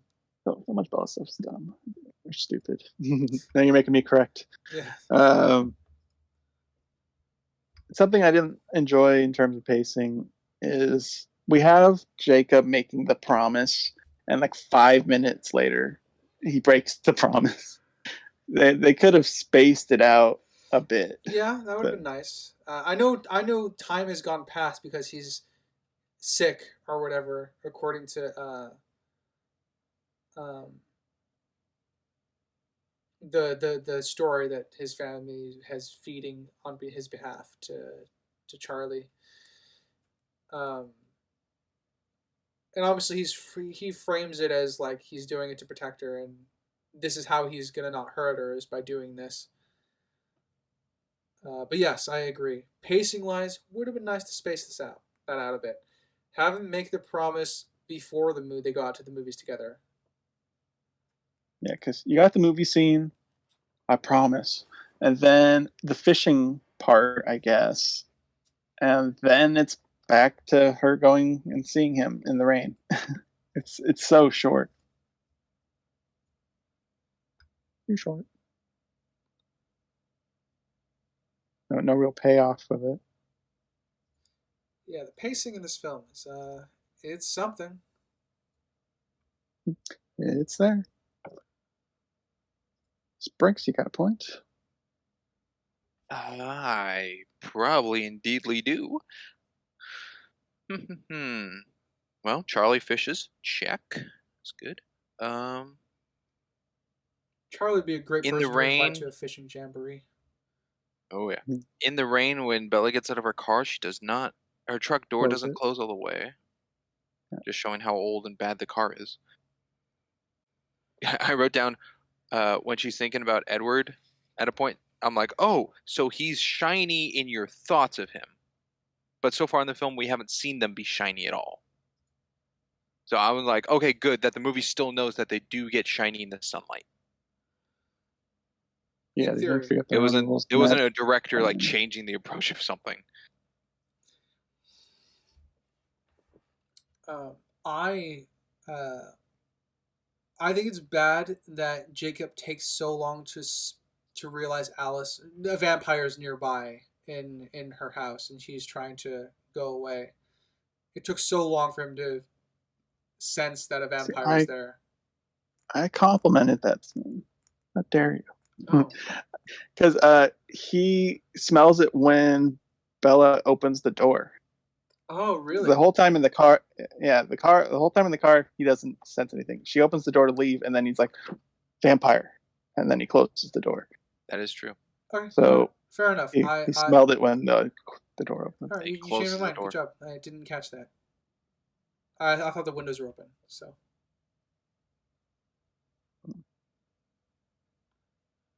It's good detail. Yeah. I had something for Ryder that you brought up actually for Twilight 1 of a theory, and it might work here. Bella shows that she still has her bite mark from when James bit her. And I was thinking, so wouldn't that mean every vampire still has their bite marks? But then, do they heal away scars like the attractive evolution you brought up? Yeah, and that's what I assume would happen. At least I don't see any scars on Edward. We see that he's bitten on the neck, and we definitely get a full view of that. And same with Carla's wife. Yeah, on the neck. They could put makeup on. Why would Edward have? Edward it's like have the no Joker. Reason, they put on makeup to cover it up. Edward would have no reason to put on makeup when he's about to kill himself. I don't think he would care. It'd be really weird if that's the choice he made. I just know it's an inconsistency in a later movie. I know. Yeah, that's why we're establishing it now. When he cracks his cheek and it heals, I think that would relate to the scars healing. Yeah, I think they have super healing abilities that we can tell thus far. And it would be interesting if that is an evolved trait. But because again, I don't know how vampires worked. In the world of Freerun, the reason I refer to the stuff that they is because the vampires evolved to have specific traits in that world, and I don't know if these vampires evolved to be this way or are just happen to be this way. The Edward implies that it's evolved, but we don't really get much more beyond that lip service. No, we don't know. At least not so far. At least not so far. There was a movie moment that was very clear to me when, what is it? Sam's the pack leader, and Bella slaps Paul. Paul? She slaps Paul. And Paul. Paul just starts changing. And then Jacob, well, he changes, so, just give it away. But maybe they read Jacob's mind and she knows through that. Like, they know that she knows because of Jacob's mind, something like that. But when Paul changes, and then Jacob's coming to protect her, Jacob could have turned into a wolf right then and gotten there faster, but we have to get the movie moment of him changing to jump over Bella. True. Sure. I can agree with that. Yeah. I agree that's a movie moment. It's definitely meant to set up the fight. I do like the pack leaders, like, they're fine. Just get out of here. Yeah. Because also hasn't. I could praise it at the end here, but I think the wolves look pretty darn good. Yeah, I don't think the wolves look bad. I think they hold up for the most part. They do. Yeah, I'm in agreement. They look pretty decent. And once more, I have more reason to laugh at the excuse as to why Ghost is not in later seasons of Game of Thrones. Wow. Whoa, I don't know. The legitimate excuse the creators give is because it was either Ghost or the dragons. And they say Ghost is too hard to animate. Oh, that's boo. Yeah, they said Ghost was too hard to CGI animate compared to the dragons. And I threw something at the wall when I heard them make that excuse. They make a lot of really bad excuses defending their show towards the end. Yeah, I think the wolves here hold up well. The way they move is really good. They're not stiff at all. They're very fluid. Where the way they impact on the ground feels like they actually have weight to them. It's pretty darn solid. They have so much impact. They hit a camera in the woods. They hit a camera. They destroy a table practically, which was nice. It wasn't a fake table. It was practical. They did a good job with the wolves. I like how they're each distinct, where you can tell which one is Sam, which one's Jacob, Paul, the different colors and stuff. Good solid stuff there. I'm in agreement. I will jump to Volterra. the town where the Well, I thought it was Volterra. Oh, the San Marco town. The town. Yeah, the town. And how Bella has never been there before. Correct? She'd just fallen all the other road people. Are you going somewhere with that? I think he's trying to say, like, how come she didn't get lost in an alleyway? Or, like, went straight to the clock tower? I think he just... That's my bag. Guess that is it. Yeah. I'm in agreement. That's probably what he's going for. On that note of the town, I really... I don't know. I realize Bella doesn't have like your typical like damsel girl run, and this is a very weird thing to notice. But you know how when in like typical Hollywood like action films, girls like are run like this is a very very bad way to describe it, but very cutely. Oh, like Bryce Dallas Howard in Jurassic World. A little bit, yeah. Sure, yeah. No. That one actually, that one's not what I would describe as a cute run. I'm trying to think of an example. You mean when the arms are? I'm just thinking like anime. What you're describing, the anime run. Yeah, but that's not going to work for Spring. She doesn't watch. I'm not thinking live action. No, I'm thinking of like usually it's like in Panic, like a destruction or something going on. I don't know, not dinosaur arms, but like... Oh yeah, their arms are like... They're not like... The arms the limp wrists. Yeah, the limp wrists. Bella doesn't have that. And Yeah. I think I actually appreciate the fact that she doesn't have the limp wrists while she's running. It's a very funny, nitpicky detail, but. Crimson, did you mean what you meant of like Bella didn't get lost going to the clock tower? Yeah, there's no way she would have been able to see through the buildings she was dropped off at. Plus, No, you could I tell agree, she was running could not around see aimlessly. So. From especially being on a hill, like everyone's going up like a hill area, she can't see the clock tower. I'm guessing from where she is, but following where everyone's walking, I think that's okay. She's just following all the people. She doesn't know they're going to the clock tower. Yeah, she doesn't. It would have been interesting. I mean, this is an easy fix. Alice would have just happened to give her specific directions: follow the red people, or follow the people dressed in red, along with all the other directions. That would have been way better. Yeah, that's all she would have to do. Follow the people instead of follow the clock tower. Yeah, follow the people, find the clock tower. That's it. I think if there was a shot showing the clock tower is tall enough to be seen from where she is getting out of the car, fine. That gives her an immediate direction to go. What do we think of the? I guess it's technically a repeat shot of her parting through the people all dressed in red and seeing the clock tower from the beginning of her dream to this. Bella swimming through the sea of blood. Red clothes. It's not blood red. She's definitely full of passion. If we're gonna go color theory here. Oh, don't you dare! I can Writer, start. what does the color red represent? Hate, love, passion, literally anything you want it to be. You'll find it somewhere. Oh boy, and all these emotions are going through Edward and Bella. And ooh. Yep. Bella hates that she's running late, but she loves Edward. But she has passion nonetheless. She has to go to through a sea of red to get to him. But the sea of red isn't water. No, it's people. And she doesn't listen to the people in her life. She's so fixated on her obsession. Oh my goodness. Okay, that's it. Are we good? Do we trigger Crimson enough with that? I mean, hey, some people in the audience are like, yeah, that is what's happening. I'm like, oh, okay, sure. For those who are just joining the podcast, for whatever reason you picked this movie, there's been a long, ongoing series of sometimes very serious, sometimes very not, but we're constantly poking fun at Crimson over color theory. Crimson doesn't like color theory. Not when I don't see it as backed by anything.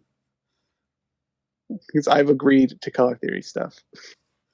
Yeah, but for you, evidence needs to be plain face value, not supporting symbolism. I think Mr. Mrs. Smith is color theory you agreed to. I don't think I did. He didn't. You didn't? No. When they're wearing black, they're professional. When they're wearing white, yeah. He didn't buy into that, but he could be wrong about that. I'm okay with that. He's been wrong before. I'm just gonna let him have it.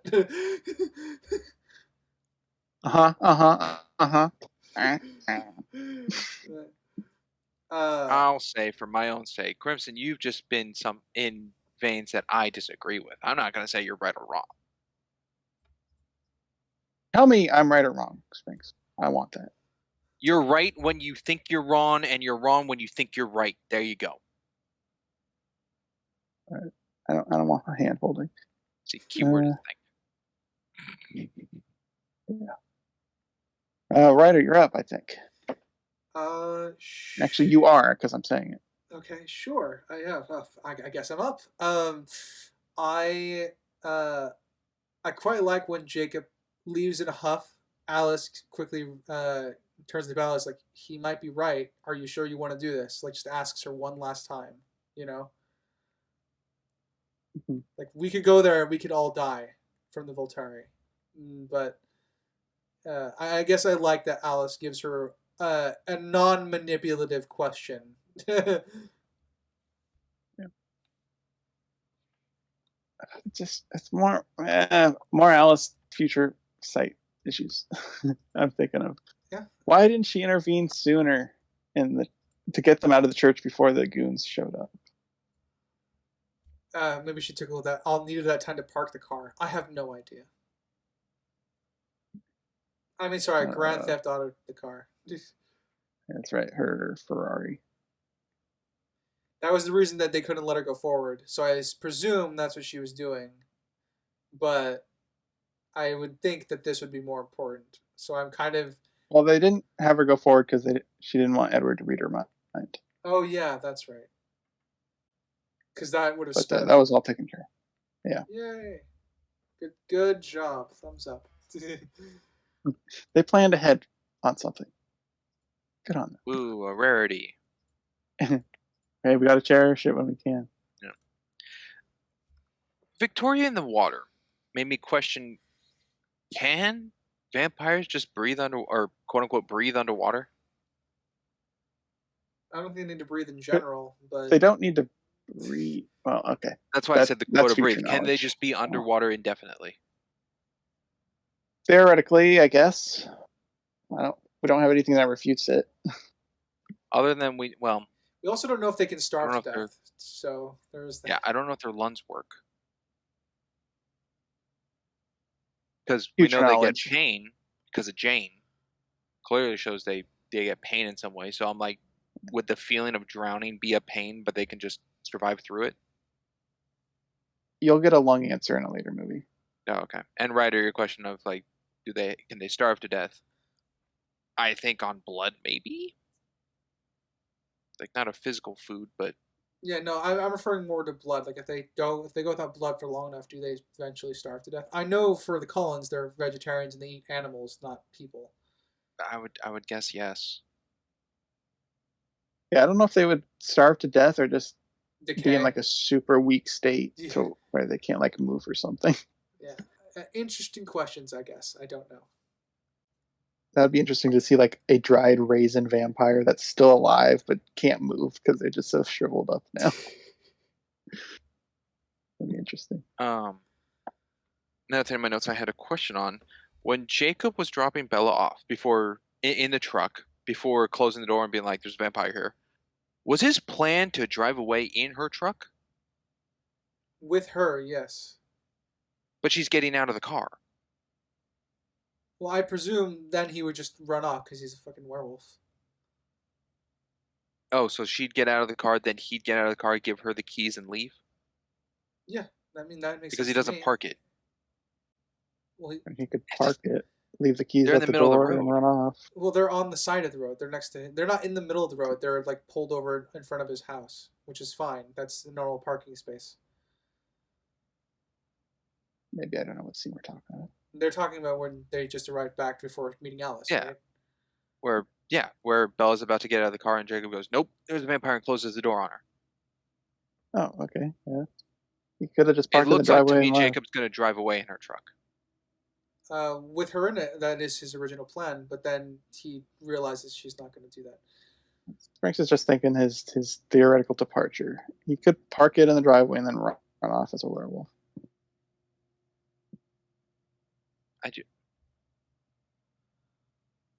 I guess it's because of the timing of him smelling a vampire, but I'm like, wouldn't they get out of the car at the same time?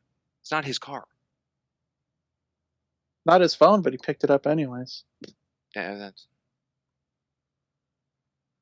I feel like there's less control Bella has over the phone than the car.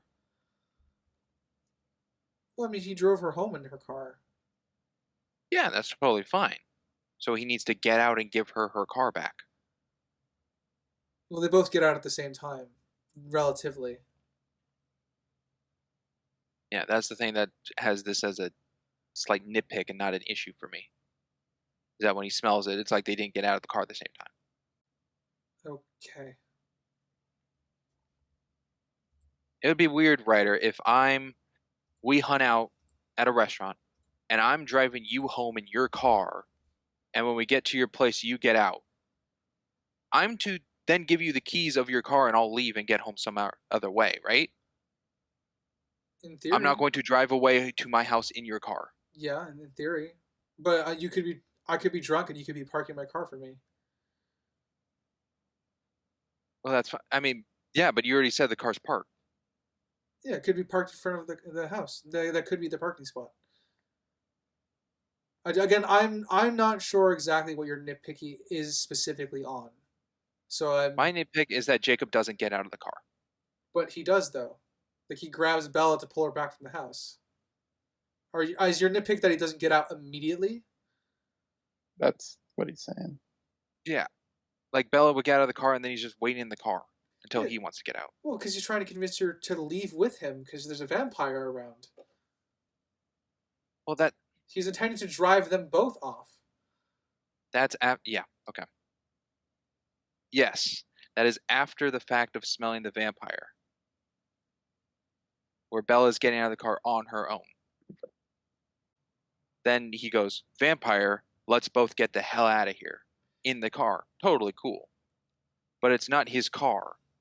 So when he parks to take her home and she's getting out of the car, wouldn't they get out at the same time, or him get out of the car to give her like, this is yours, and then jog home or whatever? I don't think there was time enough for that because as soon as she opened the car door, he smelled the vampire. So Ryder Sprinks is saying, hypothetically, what was the plan? If there was nowhere vampires, then what was Jacob going to do? Oh, That's what he's I going assume for. he would have just eventually followed her out and walked her to the door. That would have been, I assume, what he originally planned, because that's what Jacob seems like the kind of person who would do that. And then run off and leave the car where it was? Well, it's parked in front of the house, so don't have an issue. There's your answer, Sprinks, to what he was going. Thank you. Okay. I still don't understand what I fixed here for someone. All right, moving on, I guess. I'm running lower on notes. The Volturi, we get a bit of them in here because, spoiler alert, they're going to be more relevant later. How do you guys feel about their introduction in here? Good in concept. Introduction to our cast. We get the glimpse of them killing some random guy. Yeah, the cast is fine. They kill like a higher group of people that are being fancy and royal they are. Well, yeah, the group of people, the tourists. I'm like, how is that covered up? I question that. I have no fucking What clue. power do they have to make those people disappear? I am curious how they work in the human world. Because not everyone in a red cloak at that event is a vampire.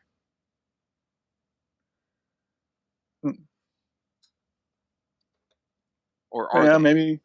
Is everyone at the San Marco celebration a vampire? Because then it's believable that it's like, oh, this group of random humans. No. Edward's reveal wouldn't have meant anything. That's true to vampires. It would have gone to the humans. So I'm curious how the Volturi work in around humans. Yeah, I have no idea what their life is like with humans. The only clue of their interaction is that they have a human secretary. Which I found. Yeah, but she already knows they're vampires. Yeah, she knows they're vampires because she wants to turn into one. Which, I guess you go first, Crimson. Do you have an opinion on it? Yeah, because we are pretty much told by Carlisle that it's extremely hard for a vampire to resist consuming somebody. But they have a human in their main operation, and there's just no vampires turning into Jasper going hungry for the secretary lady. Sounds like Carlisle's wrong. And sounds like there's a world building problem here. It does sound like a world building issue. Oh, that's world building? Oh, absolutely, it's a world building issue. If a vampire explicitly says they have a hard time controlling their instincts, the Cullens being the exception because they're used to it, and Jasper being an example of they're being the newest to it, that means every other vampire in the world theoretically has an issue controlling themselves from feasting. So having a human in proximity that you're supposed to be working with should be difficult for every vampire here to not be. Okay, so it goes into world building issue because you fully believe Carlisle's words. I have no reason not to believe Carlisle's words. Okay, that's where I go in, where I don't believe it because it shows their restraint against a human secretary. So Carlisle's words, because to me, actions speak louder than words, and the actions are they can restrain. So either Carlisle is so out of date with when he was a Volturi that things have changed over time. Which doesn't mean he's fully lying. It doesn't mean he's old. It also could just mean that Carlisle's old enough that it's not an issue for him. And the same could be said for all the vampires here. They might just be old enough that age has something to do with restraining. And that just makes it not an issue anywhere except that it's not shown of his time then. Where it was what Carlisle says it was. Okay. I don't know if I have an issue with Carlisle in that sense. Because again, the movie hasn't given me enough to presume Carlisle would be lying about what he knows. So it might just be his inadequacy of knowledge. But again, I don't have enough evidence for that. What I have is this, which is an inconsistent in what's been shown before. With Volturi around humans? No, with vampires in general around humans. That was the whole Cullen family in school. They're the Cullens. They're the exception. That's why they have the treaty with the wolves, because they are special. They don't eat hunt humans. That's what makes them special. Oh, so you okay? So you take everyone besides the Cullens, like the trio, is every other vampire.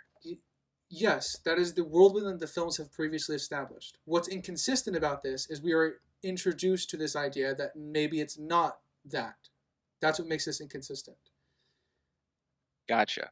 If they address it and give a good reason for it, I wouldn't have an issue. But the fact that they don't is a problem. Okay, I see where your issue is. Got it. And is there more to come of that? Well, it's just not an issue for me, but I see how it is affected for Ryder to be. Okay. And I'm assuming you have thoughts on that as well, Crimson, or do you want to?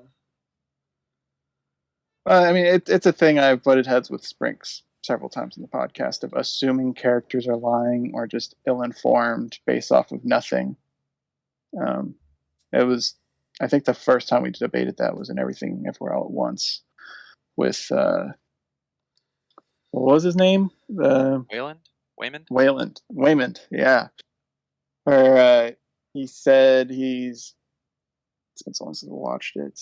It was something about experiencing something thousands of times, and you're like, you took him at his word at that. I'm like, why would he be lying? We have no evidence that he'd be lying about that, and we've had it on other things. So I mean, I view it as an inconsistency here. I mean, the obvious. Place, so I'll leave it there. Yeah, to boil down, I guess the obvious pattern with Spriggs assuming characters are lying. Or ill-informed. Ill-informed serves as a positive benefit to the film. Typically, is where the inconsistencies end up happening for me and Crimson. I just need backing for those. I don't see at all why Carlisle would lie. There's nothing that's holding why you would lie. Thing. Yeah, that's why Yeah, that's why I tacked it on ill-informed as well. I'm just saying the pattern. I'm pointing out for the audience the pattern when that subject comes up is typically your assumption is a benefit or a detriment. Ugh. Wow, I fucked that one up. Typically, it is an assumption on behalf of the point of view you already hold for the film. I don't know about that. I'm not 100% sure about that. I don't think he's ever been swayed on those points. Well, I just go with a destiny, like for example, this with the Volturi and the human. For you, that's immediate. Oh, they already stated against that, so this is an automatic issue. Where for me, I see that and I go, oh, this is different from what was said. So what could be the reason for that? I think that's the difference of the two. You see it as like immediate. This is not what they established, so bad, or this is not what they established, good, or what have you. Yeah, it's a world with inconsistency unless it's patched, pretty much. They can definitely fix it and they can explain it. If they don't, it's a problem. Yeah. So I just go with Carlisle. It could just be outdated. Again, could be. I don't know. I don't know if he keeps up with the Volturi. He's the head of that family of the Cullens. I feel like he should know everything about vampires and going on, but then again, could just be like, Forks, I'm the doctor, this is my life, and I'm comfortable with it. For at least a time being. They refer to the Volturi as essentially vampire royalty. World-renowned vampires. And they go more going forward, obviously. I'm trying to keep it to what we know here. So one would believe there would be knowledge. We know Carlisle has some interaction with them based off of the, I think, stupid painting moment. I didn't like how they portrayed that. I like the creativity. of the painting moving. But I'm sidetracking myself. So there's enough for me to read that Carlisle is informed of the going-ons of vampires. We know he's been around a while. He's been around Volturi. Volturi's big news. I'm sure he knows. But we're spending a long time on this topic, and I'm willing to move on. So, Sprinks, you got a point. Yeah. Edward's a vampire and has super hearing and can hear things. Why doesn't Bella freaking scream out his name? Why can't She Edward doesn't say a smell damn her? thing until she hugs him, or smell her. Or when he's outside, you can see him looking forward, and at that time he's looking forward before he looks at his feet in the sunlight. Bella's in the fountain. It's obviously it's clearly 3 ticks. it's clearly for dramatic effect, but there are so many reasons that Edward would have noticed Bella than before they hugged. The only He exception was to so that zoned being out and out of it. the only exception to that being is that obviously he can't read her mind like he can read everybody else's. So I'm not going to use that as an excuse here.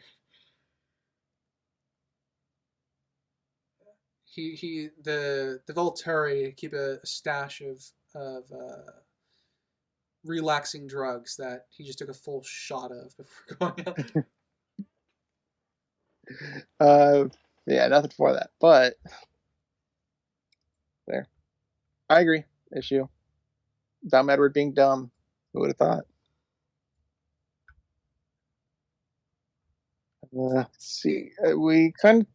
Oh, do you have more, Todd? Yeah, maybe. I think this might be the one thing that does edge towards a bit of Mary. Well, no, I think it just makes Bella special. I take it back.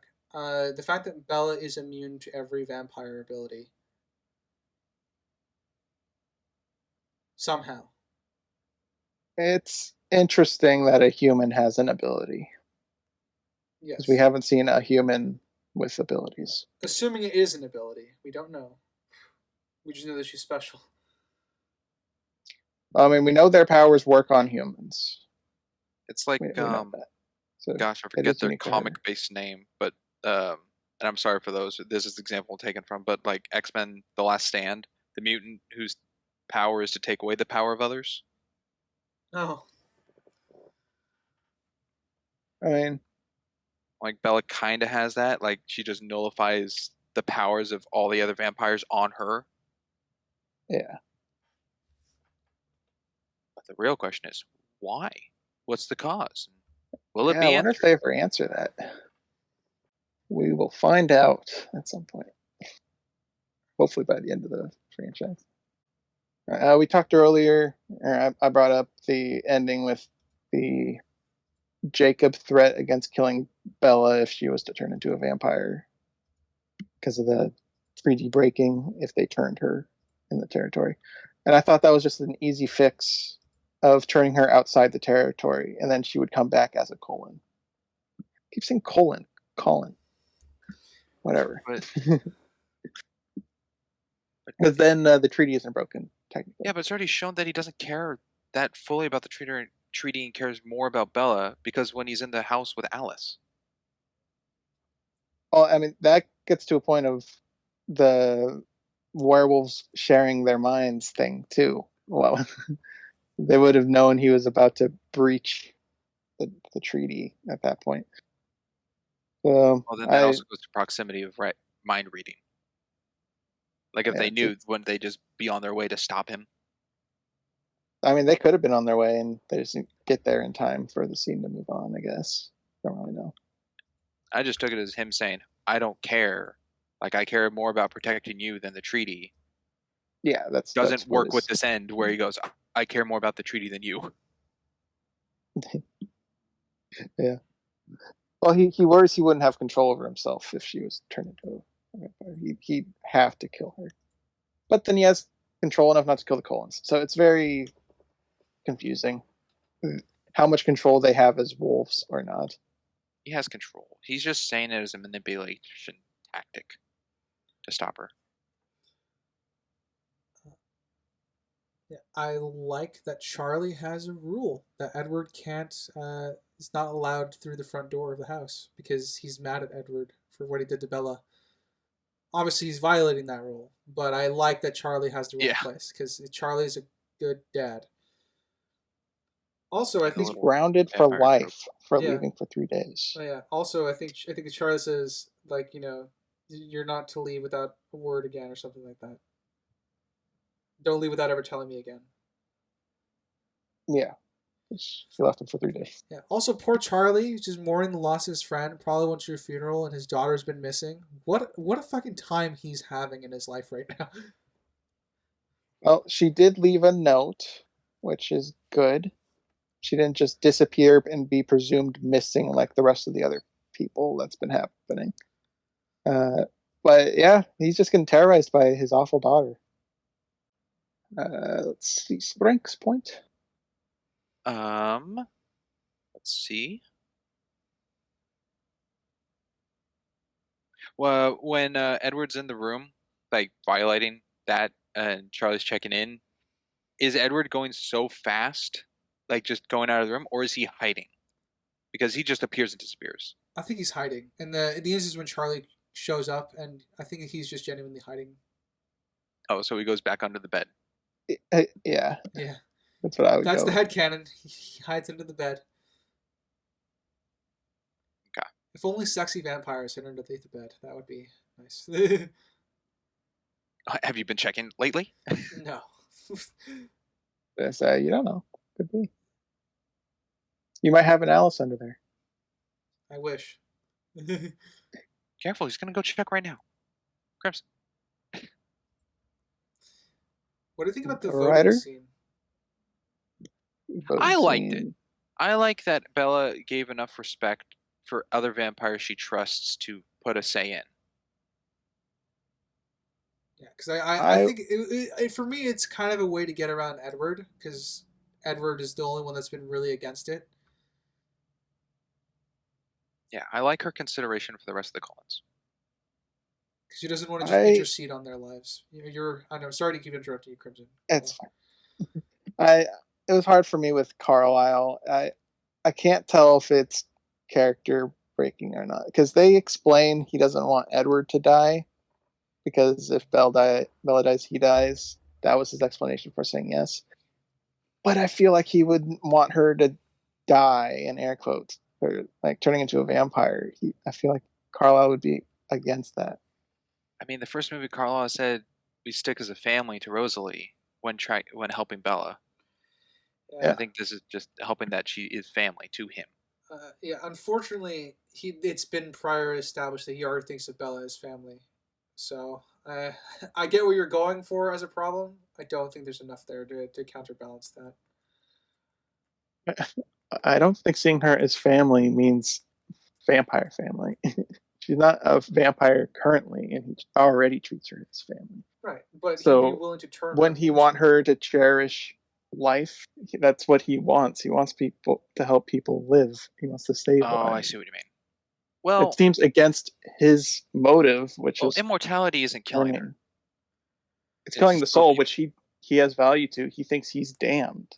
He has value of the soul. He does, but it's not to the point of Edward. I think if Carlisle's thought on the soul was Edward's, he would have voted no. I think, well, it might be by the fact that Edward's dogmatic, and Carlisle might share the belief, but he's just not dogmatic about it. Well, in which case, he's just going with what she wants and respects that as a choice. Is it? Have we covered it? I don't know if I'm thinking if it's a future movie. Carlisle only bites people that are like near death, right? All these people. He tackled it in the first Twilight. That's the first one. That's why he saves Edward from the Spanish flu. We talk a bit about it. I don't know if it was definitive though. Like we mentioned that he was saved because of Carlisle, because he was dying of the Spanish flu. But then we brought up, I mean, he's treating so many other people. So unless he saved all his patients from the Spanish flu, he just cracked under pressure. Is why he bit Edward. That's my headcanon, so we can't really. It might be a future movie. I'm thinking of an explicit line said by I think like Edward, saying that he saved everyone because they were near death or something. That has not been brought up yet. Unless that was extended, writer. That is not brought up I haven't here. seen it extended. Yeah, that is not brought up here, no. Or in okay, that might be a future thing. So it is not a problem yet. Hold on to that then, Crimson. I mean, I still feel with what I know of him, of these two, it's like very borderline to me. But everyone else, that's fine. Do you think Emmett it's doesn't good care. that Carlisle voted last? Does Sure. that help at all? I don't. Like he heard everyone else's responses in the family before giving an answer? I mean, the answer he gave was to save Edward. So I think his answer would have been the same regardless. It wasn't a swayed by popular vote thing. I guess that It wasn't like, I heard what everyone talked about, I'm kind of swayed, so... Yeah, so nothing like that. Carlisle cares more about Edward than he does of Bella. And by even ruining the soul of Bella, that's still saving the life of his son. Yes, which I think in what he said holds more importance to him than the soul. Actually, that would work nicely with what's been established. If he holds value to life over the soul, it would explain a few things, at least thus far. But I mean, that also goes when he saved Edward, his first one he bit. Did he know about the soul? Like, was he informed that much back then? Depends. It depends if it depends if the soul is literal or conceptual. I think it's conceptual in this case.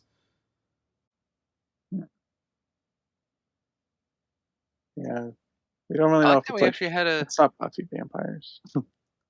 Crimson, thank you for bringing that up. Actually, I'm glad we have a character where we can actually like discuss about the characters without just bashing on people. Yeah, because Carla's been a character. He's not done anything that's been inconsistent thus far, I think.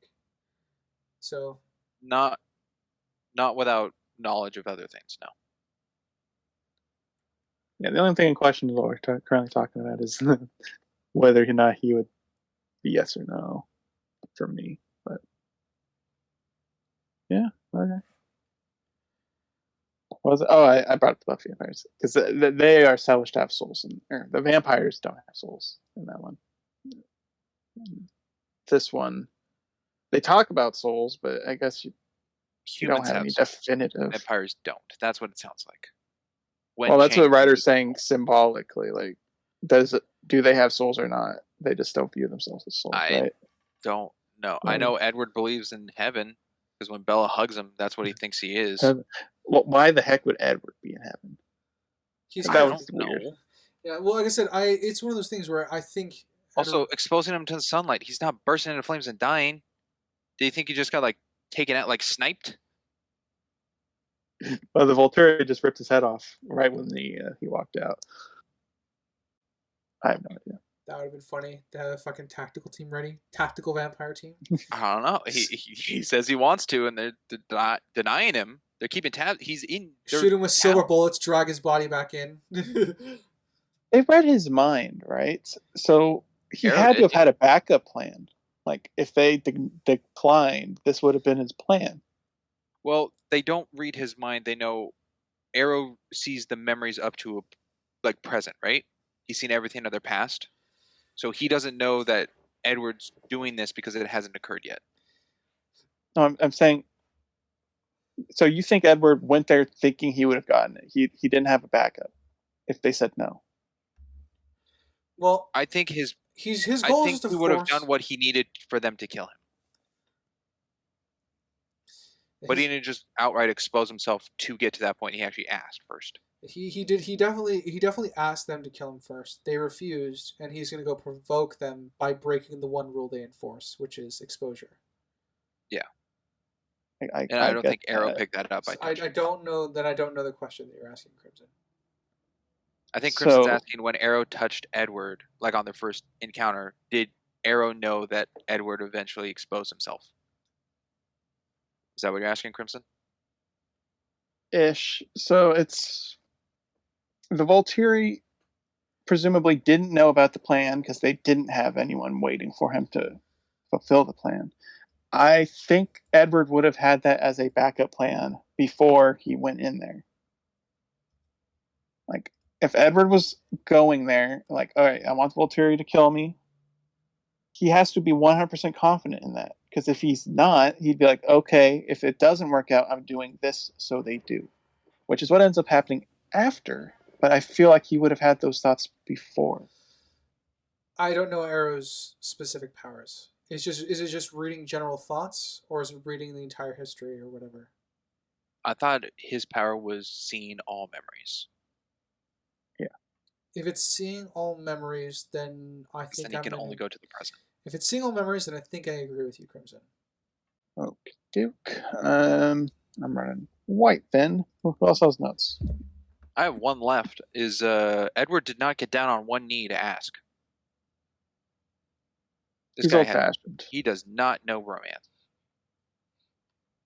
I don't know, when was that established? I was about to ask, when does the knee, take the knee?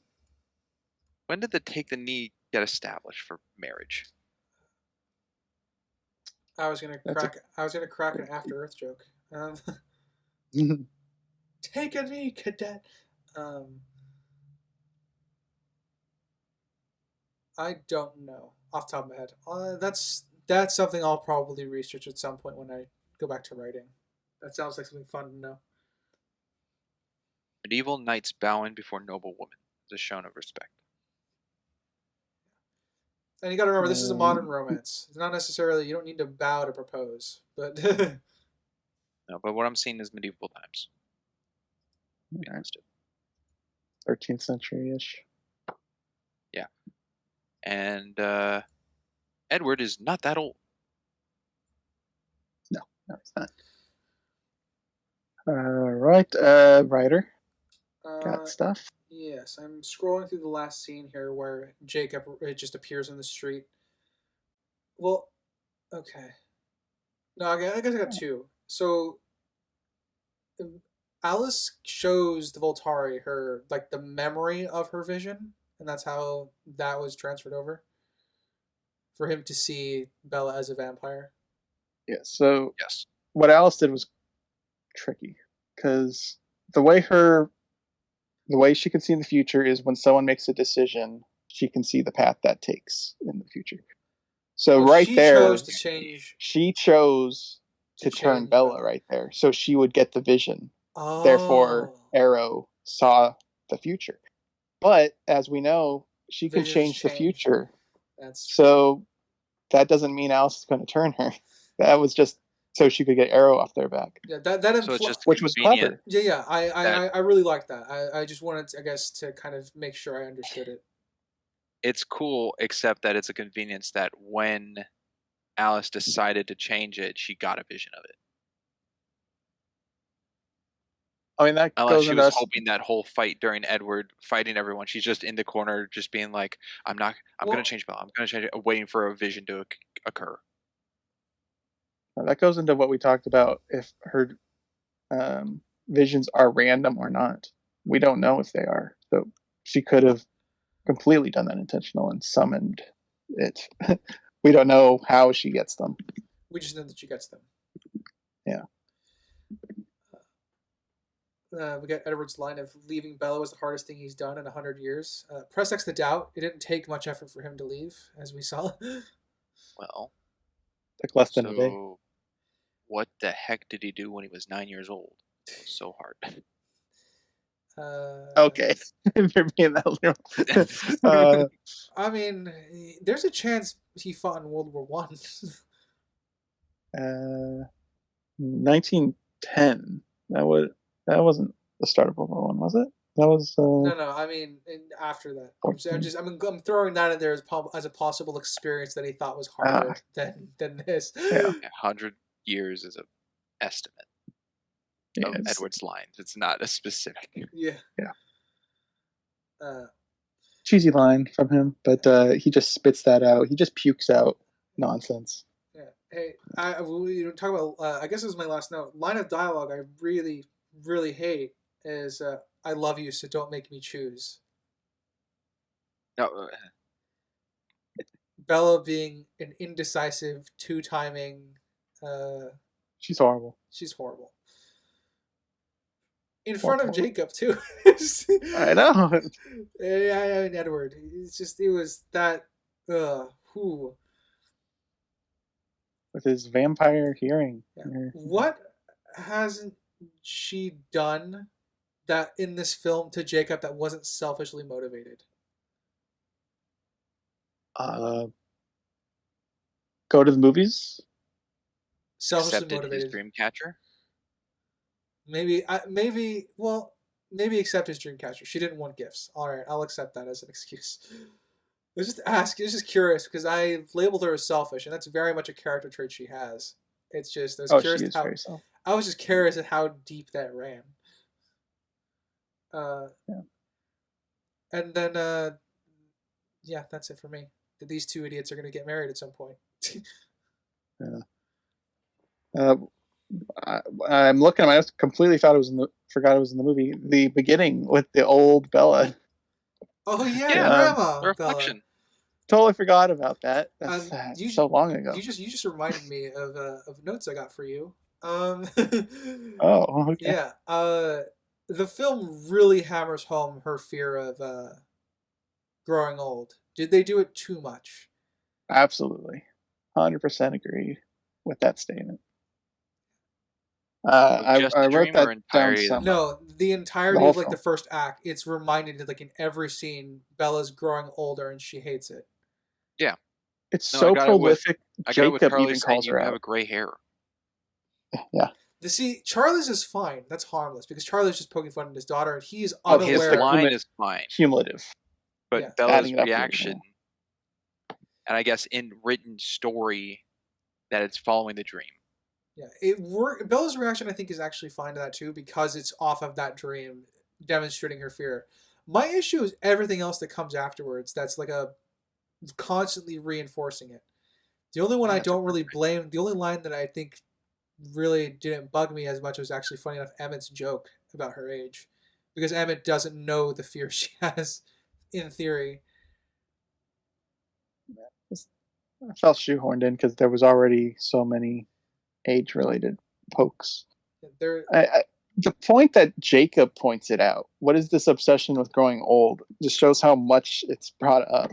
Yeah. That even the characters like, this is ridiculous. And it's continually brought up around her. Like, she brings it up again more than just that point, too, around Edward, which is why he points it out. It's... Yeah, okay. My note on that, I was just asking if they did that a little too much, because I got the gist immediately, and they just kept hammering it home. Yeah, it was like the inner peace thing for Kung Fu Panda 2 for me. It's too much of the same thing. My point with Old Bella was they should have gotten the League of Their Own cast, people who did the cast thing to cast Old Bella. I think she didn't look like her. Crimson, any casting director who wants an old and young version should go with that casting director. I agree. That's the best. Again, I will praise that. That is one of the best castings ever. Very good. All right. Sounds like you guys are both out. I am not going to spend time reading 3 pages of notes to find any more. So I will end it there. If everyone's okay with it. I'm good. Unless you really want to live in the universe of Twilight. No, because people who are like, well, you never covered this, but what about that? Well, what did you think? Hey, that's what the comments are for. And then recap comes along. Boom. Okie dokie. I guess we'll jump into rating summaries if we have to. Starting with writer. Really? All right. I will do my subjective first. Honestly, I'm just pretty indifferent towards the film compared to the last one. I think I liked Jacob's character more than and his romance with quote unquote romance with Bella than I did Edward's romance in the previous film. So I think that raised my subjective a little bit for at least going into this film. I think I'm at a maybe a 5. And yeah, I think I enjoyed this film a little bit more, and it might just be because I enjoy werewolves and stuff like that. So it was kind of cool to get to see the concepts being played around with the world. And we can discuss all day whether those concepts are well implemented. But again, a lot of the conceptual stuff really appeals to me. Charlie is really cool. Love him. And yeah, there was a lot of stuff in here I think I still enjoyed. But again, it's still trending towards I would rather not watch this on my own, but I think I would rather watch this more than the first film. Objectively, world buildings got plenty of inconsistencies with the first one, and that's not really the first one's fault. It's incumbent upon sequels to kind of adhere to those world building consistencies. The obvious one, sunlight. Laurent should be glowing, standing in that field with Bella, in an open field with Bella. And I know they're trying to make it off as direct sunlight, but I think Spring said it best. The Sad Seattle filter helped tremendously with vampires not glowing most of the time in the story. The plot is riddled with conveniences. Jacob answering the phone and throwing a wrench into the plot, because that's pretty much what kickstarts the final act, is that right there, which is not great. The conveniences of Bella jumping off a cliff, even anywhere remotely near where Victoria was jumping off a cliff, and the fact Victoria couldn't smell her and what have you. There's a lot of other conveniences that go into that. It's stuff like that that really drags the plot down. I think characters across the board are worse. I think Bella is surprisingly the one that's the most significantly damaged, or rather unsurprisingly. You tack on a lot of negative traits to her, which were really unnecessary. She's manipulative, horribly selfish, can't really lay out boundaries. She lies to Alice when Alice and her have a conversation. She tries to make an excuse of that, that she was planning to live through the whole thing, or whatever her excuse was, but I think it was clearly a lie to Alice. She's very dismissive of Jake when he's asking reasonable questions. She gets angry at Jake for asking reasonable questions. She's got a lot of issues, and things that make her an unlikable character, and that's not necessarily a good thing to have with your protagonist. You want something to latch onto. In terms of inconsistencies, I think there's a few. We don't really get much of her wit that was carried over. That was started in the first film. That's pretty much gone now by the time we reach this. I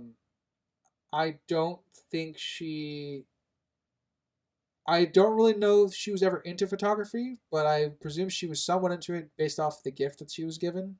Don't really get anything continuing with that. Yeah. So, anyways, I'm gonna stop picking up Bella now. Overall, I think the characters are worse, but not by a huge margin. I think Jasper was assassinated based off of just the huge rule that they had established with him.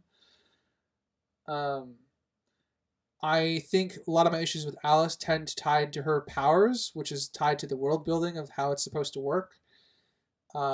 So while Alice gets damage from that, a lot of that damage is more pertaining to the world building, as we're left with questions as to how it works, and it's convenient. And Jacob is the character that gets expanded upon the most from the first film.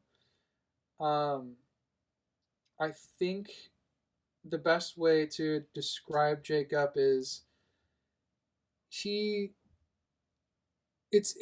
could be related to the werewolf thing. He sort of flips the switch. He doesn't really like to risk his life or be in danger that much up until the werewolf thing. And it could be attributed to training. It could be attributed to a few other factors. The werewolf being more hot-blooded could be a metaphor for puberty, but he is the only part, I guess, to me that is very wishy-washy is the middle section with Jacob where he is trying to push Bella away when running off in the rain to go help with the pack, and then shows up to her house like on that night or a couple nights later just to try to be honest with her, even though he can't talk about it. There's an issue that could be explained away with, I guess, his indecision, but with what I have to chop that down as an inconsistency because I don't know if there's enough to infer that he came to that conclusion or wanted to not push her away. Yeah, it's the same issue I had with Edward, or we took with Edward when he was pushing Bella away at the beginning, or that Springs took. Even though we had reason for Edward to do that. So yeah, I think I'm gonna drop my subjective from the first film a little bit. I'm at about a 4.5, gearing towards 4. But I'm leaving it at 4.5 for now. All right. Question. I think I'll ask in every movie going forward because it's not super relevant in the first one. Team Jacob or Edward? Team Charlie. Damn it! Tell me a question. I was gonna ask the same damn thing. Ah! Whoa! I keep stealing your thunder. You did. Team Charlie. There's my answer. Boo! In all okay, fine. In That's all also seriousness, in this film, obviously it's Jacob. Jacob's was much nicer to Bella. Was much kinder to Bella. Unlike Edward, didn't really have that edginess boy to him. He still showed up to Bella's house, even when he had to push her away if it was in front of the gang. So yeah, Team Jacob for this movie. Springs, you want to ask me? Oh, Crimson, are you Team Edward or Team Jacob? As of this film, I'm Team Jacob. Yeah, he's a lot more tolerable and less annoying than Edward at this point. Springs, what are you? Jacob I'm Team Jacob all the way. Edward sucks. We're a bunch of dogs. Also, this reminds me, it just flashed in my head a history bit I remember.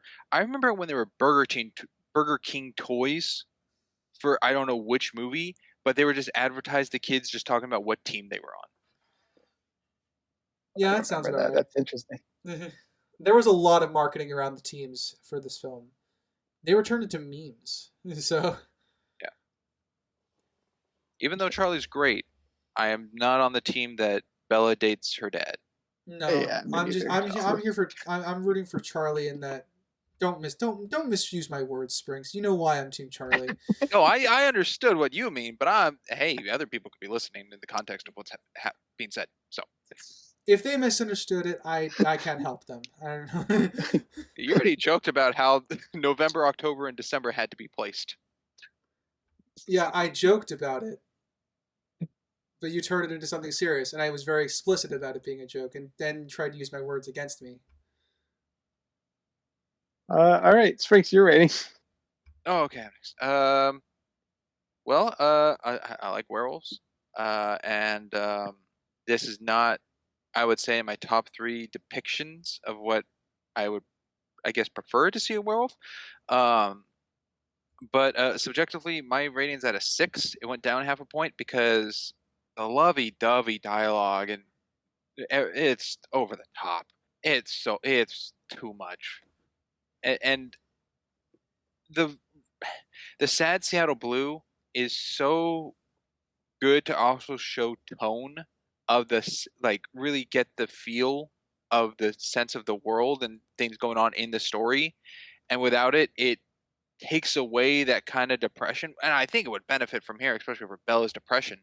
But without it, it's just a normal looking place, and there's just like all these things happening, and I don't know, it really took away for me. And then half the movie is like the high school with Mike and Jessica and all them, and then it's not cared, and then it's Jacob and the wolves. The 3 acts of this really are present for me. And then you got the wolves and everything of like, Jacob, what's going on with you? But I love you, but can't be with you. We're breaking up. Wait, we're best friends. Oh no, I'm confused. And then hang up phone call. Oh, gotta go to Italy for Edward and the bad guys who whatever. And so the pacing's off, and I have it as 6. It's okay. Um, Objectively, I have this match scores. The first film is a 5. I think the writing of dialogue for characters is way worse. And I'll sound like writer when I say there are breaks character, breaks world building, breaks things established already, inconsistencies. All are present. However, I think the camera work is better in this film. I think the lighting is better in this film because it's not, whether it's artificial or edited for the lighting of the sad Seattle blue when it's taken away in parts, like when Edward first goes into sunlight. There's nothing like that in this one. It's just the presence of light. It all looks fine, but how it works on the characters of sunlight is the issue. Let's see. The editing all is fine. I think it's okay. There's the montage bit, the transitions that I didn't like. I see the cleverness and what they were trying to go with, but they should have done more takes for it to be more smooth. Other than that, nothing's really like wild. I didn't catch any audio edit. What was the word? I guess just audio edits that sounded off to me. The only one that I kind of got was Jasper's power had a sound effect to it, which I thought was a little weird. I always forget something, but acting I think is pretty good, especially with how much they give Jacob. I think I really see the genuineness in Jacob in scenes of how much he actually cares about the situation and of Bella and of Charlie and things like that. There are, of course, scenes where it's just focused on him and what he wants, but it seems like more genuine feeling than Edward being very edgy, sexy dude from the first film. I still think Edward sucks. So yeah, it roughens out to a 5. Okie dokie. All right, I'll start with my objective. I was battling with the first one, whether or not it's higher, about the same, or lower, and I'm landing on it being lower. I think one of the biggest differences between the first and second one is the dialogue. Even though they are both filled with cringy, teens, not teeny, as in small, dialogue, there's just a lot of ones that don't make any sense and sound really dumb or stupid, depending on, it's mostly Bella, but get some Jacob in there. I think all the acting is good. The Volturi, they're all menacing. Good acting on them. The visual effects are all good. The wolves hold up today. The rigging, in particular, the water being the worst visual effects I can think of. The world building has had some nicks in this, and who knows, maybe they'll turn into gouges, because we get some of the werewolf lore, and we're a bit iffy on it, so hopefully it gets explained further. I liked Sprinks' idea with the missing hikers being vampires, and not just people that Victoria's been killing, because that's what I thought they were the first 2 times watching, but I like the idea they're vampires, because they're missing, so if there are found bodies, obviously people would discover they're vampires, they're not human. But missing, I can work around that. It's a good idea. Blibble blabble, talkie stuff. I'm giving it a 5.5. Not horrible. Definitely could be worse. But it is worse than the first one. Subjectively, I like this one more. This is more tolerable. Edward was graining. He was very annoying in the first one. And him being mostly removed from this movie, barely being there, and replaced by Jacob, who is certainly better in this film. A lot more down to earth, understandable, his motives. He's got puppy dog love. He's head over heels for, but every action he does in relation to that makes sense. It's backed. And I enjoy it for that. And Charlie's all around good. Give me more Charlie. Can I have a Charlie spinoff? Maybe that'd be great. The Twilight investigations, and we're just following Charlie investigating the crimes. I'll take it. So I gave it 4.5 the first one, so 5 subjective. All right, that is it. Anything before Ryder closes us off? I have one last question. Right. What are your plans for detoxing from Twilight? What shows are you watching?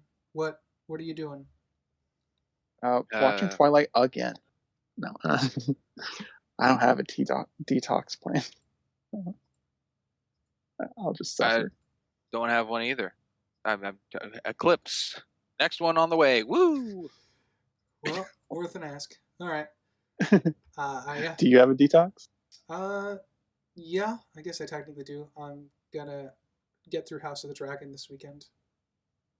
There you go. And then I get to start Eclipse, and then I have to find another detox after that. Hey, you might like it. You know. I've seen the film before. Woo! Opinions change, Ryder. Okay. I don't know if my subjective one is going to change much, but sure. All right. With that, gentlemen, I shall read us out. Thank you for listening, whether it be Spotify, Amazon, Castbox, Good Pods, Overcast, Podcasts, and Samsung and iHeartRadio. And you happen to be on our YouTube, the visual side of things, be it YouTube or Rumble, watching our peen YouTubers and slideshow. Feel free to like, comment, and subscribe there. Tell us how much you hate our opinions or how much you love them. As always, I have been a Geeky Writer. I'm Garza Maroon. And I'm Springs. And we will catch you next time. Later, everybody. Bye. Toodaloo.